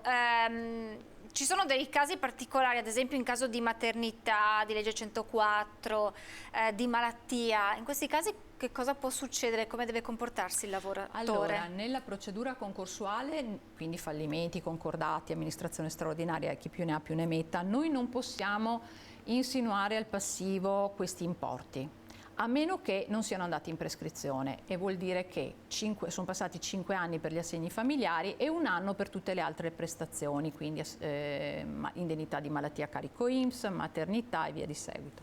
Queste non le possiamo insinuare, però possiamo chiedere il pagamento diretto all'istituto, cioè dicendo: l'azienda è stata sottoposta a procedura concorsuale, non mi ha pagato effettivamente quanto ha scritto di dovermi anticipare in busta paga e quindi chiedo il pagamento diretto all'istituto. Viene fatta proprio una denuncia all'ufficio vigilanza, perché sappiamo che quando l'azienda mette in busta paga l'indennità di malattia conto INPS, la maternità conto INPS, gli assegni al nucleo familiare eccetera, lo fa per anticipare dei soldi che deve l'INPS, perché il primo debitore è l'INPS in questo caso. Quando non lo fa, l'azienda comunque il mese seguente a quando ha fatto il cedolino paga va a recuperarsi, anzi si scomputa da quello che deve pagare, si sconta, diciamo, quello che mi doveva anticipare. Se non lo ha fatto, l'azienda ha effettuato un'appropriazione indebita ed è vista anche come truffa allo Stato, ovviamente. Quindi noi dobbiamo fare una denuncia all'ufficio vigilanza dicendo: è successo questo. Ok, l'ufficio vigilanza esce, fa il verbale ispettivo e poi si può chiedere il pagamento diretto, ma queste sono tutte cose che facciamo noi, il pagamento diretto all'INPS quando abbiamo l'incarico sulla procedura, ovviamente. Chi si rivolge a noi gli seguiamo anche tutte queste partite qua tramite il nostro patronato. Vengono a mancare 2 stipendi, che cosa deve fare il lavoratore? A chi deve rivolgersi e soprattutto, poi lo chiedo anche a lei Sabrina nello specifico, che documenti deve avere per rendervi anche il lavoro un po' più semplice e quindi accelerare anche i tempi? Beh, credo che ormai lo abbiamo detto in più salse, il ragionamento è quello subito di affidarsi a qualcuno. Noi non pretendiamo di avere l'esclusiva, per cui ci sono sindacati, ci sono avvocati, chiunque può essere in grado di tutelare questa persona deve essere il soggetto del riferimento per la stessa, e quindi appunto diciamo che per ovvi motivi di parrocchia io dico venite ai sindacati perché siamo lì per questo, però voglio dire, anche perché qui voglio, senza entrare nel merito di polemiche, ci sono legali e legali, non tutti i legali sono, come dire, ferrati in materia di lavoro, per cui magari se vai dall'amico avvocato che però è un divorzista piuttosto che un penalista, magari non sa neanche in che ambito muoversi, e quindi su questo ragionamento poi appunto voglio anche dire, molto spesso vengono da noi persone che sono già state da un legale e il quale non ha risolto granché, insomma, e quindi sono spese su spese che si vanno accumulando. Sicuramente, tornando al discorso dei documenti, se abbiamo le buste paga che attestano il credito o eventuali altri documenti utili a sancire quello che è il debito del datore di lavoro, la procedura è agevolata e quindi possiamo poi attivare quello che viene definito un decreto ingiuntivo, laddove non si trovi chiaramente un accordo preventivo col datore di lavoro per i pagamenti. Un attimo fa parlavamo anche il signore che aveva telefonato prima delle ferie, tutte queste cose qua. Allora, il consiglio è quello di farle le ferie, i permessi nei limiti del possibile, chiaramente, perché quando ti vedi arrivare persone con 2 o 3 mesi di ferie arretrate, già sai che recuperarle è difficile. Un'altra cosa che mi raccomando e mi sento di consigliare ai lavoratori che hanno in attività un piano di previdenza complementare: non liquidarlo nel momento in cui cessano il rapporto di lavoro se sono ancora creditori di somme a questo titolo, perché nel momento in cui è liquidato diventa quasi impossibile ripristinare con quello che mancava prima. Quindi mi raccomando, se l'azienda va in crisi e viene dichiarata fallita eccetera, non riscattate il fondo di previdenza, perché poi non possiamo più recuperare gli eventuali mancati versamenti. Altra documentazione, vabbè, noi poi abbiamo i nostri sistemi che è meglio non divulgare più di tanto, anche perché probabilmente ci sono datori di lavoro che ci ascoltano e quindi non vorrei entrare nel merito di quelli che sono appunto i nostri trucchi / segreti. Sicuramente abbiamo le capacità, anche in mancanza di documenti, di ricostruire il credito, fortunatamente anche perché grazie alla legge che è entrata in vigore nel mi sfugge cosa era, quella dei pagamenti tracciabili nel 2018 sì, ogni pagamento deve essere tracciabile, quindi assegni, conti correnti eccetera, quindi attraverso questi dati noi riusciamo a ricostruire quello che è il credito effettivo del lavoratore e poi entrare nella vera azione legale per il recupero dello stesso. Quando però non si riesce ad arrivare ad un lieto fine e si arriva poi purtroppo all'epilogo del fallimento, una volta che c'è la sentenza di fallimento loro prendono il loro fascicolo e lo passano direttamente all'ufficio accanto sulla nostra scrivania. Però è sempre automatico questo passaggio o può arrivare anche chi no, arrivano tanti che non hanno mai fatto e quindi arrivano direttamente all'ufficio procedure concorsuali senza essere c'è passato dall'ufficio e quindi è necessario avere gli stessi documenti, qualcosa in più? In genere gli stessi documenti, perché noi chiediamo ovviamente di sapere che acconti hanno ricevuto. Se non hanno, per esempio c'è gente che arriva e dice ho preso fino a febbraio, ok, ma se hanno ricevuto acconti vogliamo sapere che acconti sono, perché poi li andiamo a detrarre noi, come dicevo prima, da quello che riteniamo più opportuno. La CU, almeno l'ultima CU, eventuali buste di anticipo, noi chiediamo tutte le buste paga in realtà, ma soprattutto quelle dove ci sono state eventuali anticipazioni del TFR. Ecco, un estratto che sia aggiornato della propria posizione di previdenza complementare se si è conferito il TFR alla previdenza complementare e questo è quanto. Dopodiché sul consiglio che dava il collega, che è molto importante, di non chiudere i fondi di previdenza complementare se si sa che non sono state versate tutte le quote, oppure se si ha una situazione di crisi, quindi di arretrati retributivi e non si è verificato, prima di chiudere il conto di previdenza complementare passa da noi che magari riusciamo a avere l'estratto, a vedere l'estratto insieme e fare alcune considerazioni. Si può comunque, ci sono fondi ai quali, soprattutto i fondi negoziali, quelli di categoria diciamo, ai quali si possono chiedere delle anticipazioni. L'importante è lasciare il fondo aperto, lasciateci sempre qualcosa. Se io ho un'azienda che è in crisi, quindi di conseguenza ho necessità di avere qualcosa, di prendermi qualcosa dal fondo di previdenza complementare perché non riesco ad andare avanti economicamente, lo posso fare, non riscattate però al 100% il fondo, perché in quel modo lì mi togli la possibilità di andare al fondo di garanzia, perché il fondo di garanzia non monetizza questi soldi al lavoratore, glieli versa sul fondo di previdenza. Se io non ho il fondo di previdenza non posso avere questo ristoro. Ultimissima battuta, abbiamo quasi finito il tempo a disposizione. Ci sono delle novità in arrivo dal punto di vista delle normative dall'anno prossimo che potrebbero... Stiamo aspettando in realtà dal 2019, però c'è stata la pandemia, c'è in ballo il codice della crisi dell'insolvenza dell'impresa che dovrebbe andare a rivoluzionare tutte le procedure, a partire anche dai nomi, perché il fallimento si chiamerà liquidazione giudiziale. E ci saranno tutta una serie di procedure che si chiamano procedure di allerta alle quali saranno demandati gli enti per primi, quindi l'INPS, l'INAIL, l'Agenzia delle Entrate.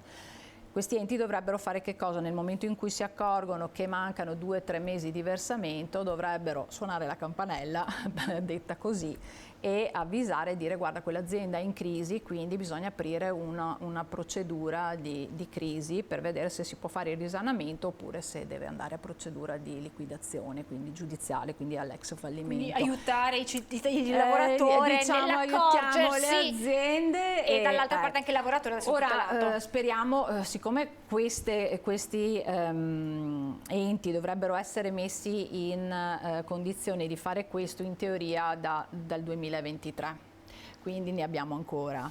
Quindi da qua vuol dire tanto per quanto a capacità delle nostre strutture statali di fare le leggi, però poi dopo dover adeguare tutto il sistema. E non è sempre così immediato il meccanismo, lo sappiamo bene. Questo è molto grave, anche perché in tanti fallimenti ci rendiamo conto che andiamo a verificare, poi quando ci sono gli stati passivi noi lo vediamo, che ci sono le domande di ammissione al passivo dell'Agenzia delle Entrate, dell'INPS e quant'altro, e verifichiamo che magari ci sono migliaia e migliaia di euro, 1 milione, 200, 300 mila euro, ma quanti mesi erano, quanti anni erano che non versavano, e nessuno di questi enti si è mosso tempestivamente per fare istanza di fallimento, perché non è che la possiamo fare solo noi per i lavoratori, cioè tutti possono presentare istanza di fallimento. Grazie Sabrina Monteleone, ufficio vertenze responsabile procedure concorsuali, e grazie a Giuseppe Darè, sempre dell'ufficio vertenze responsabile vertenze individuali della CGIL. Grazie naturalmente a voi per averci seguito, l'appuntamento è con le edizioni serali dei nostri telegiornali a partire dalle 18:30. Grazie ancora ai miei ospiti e buon proseguimento di giornata.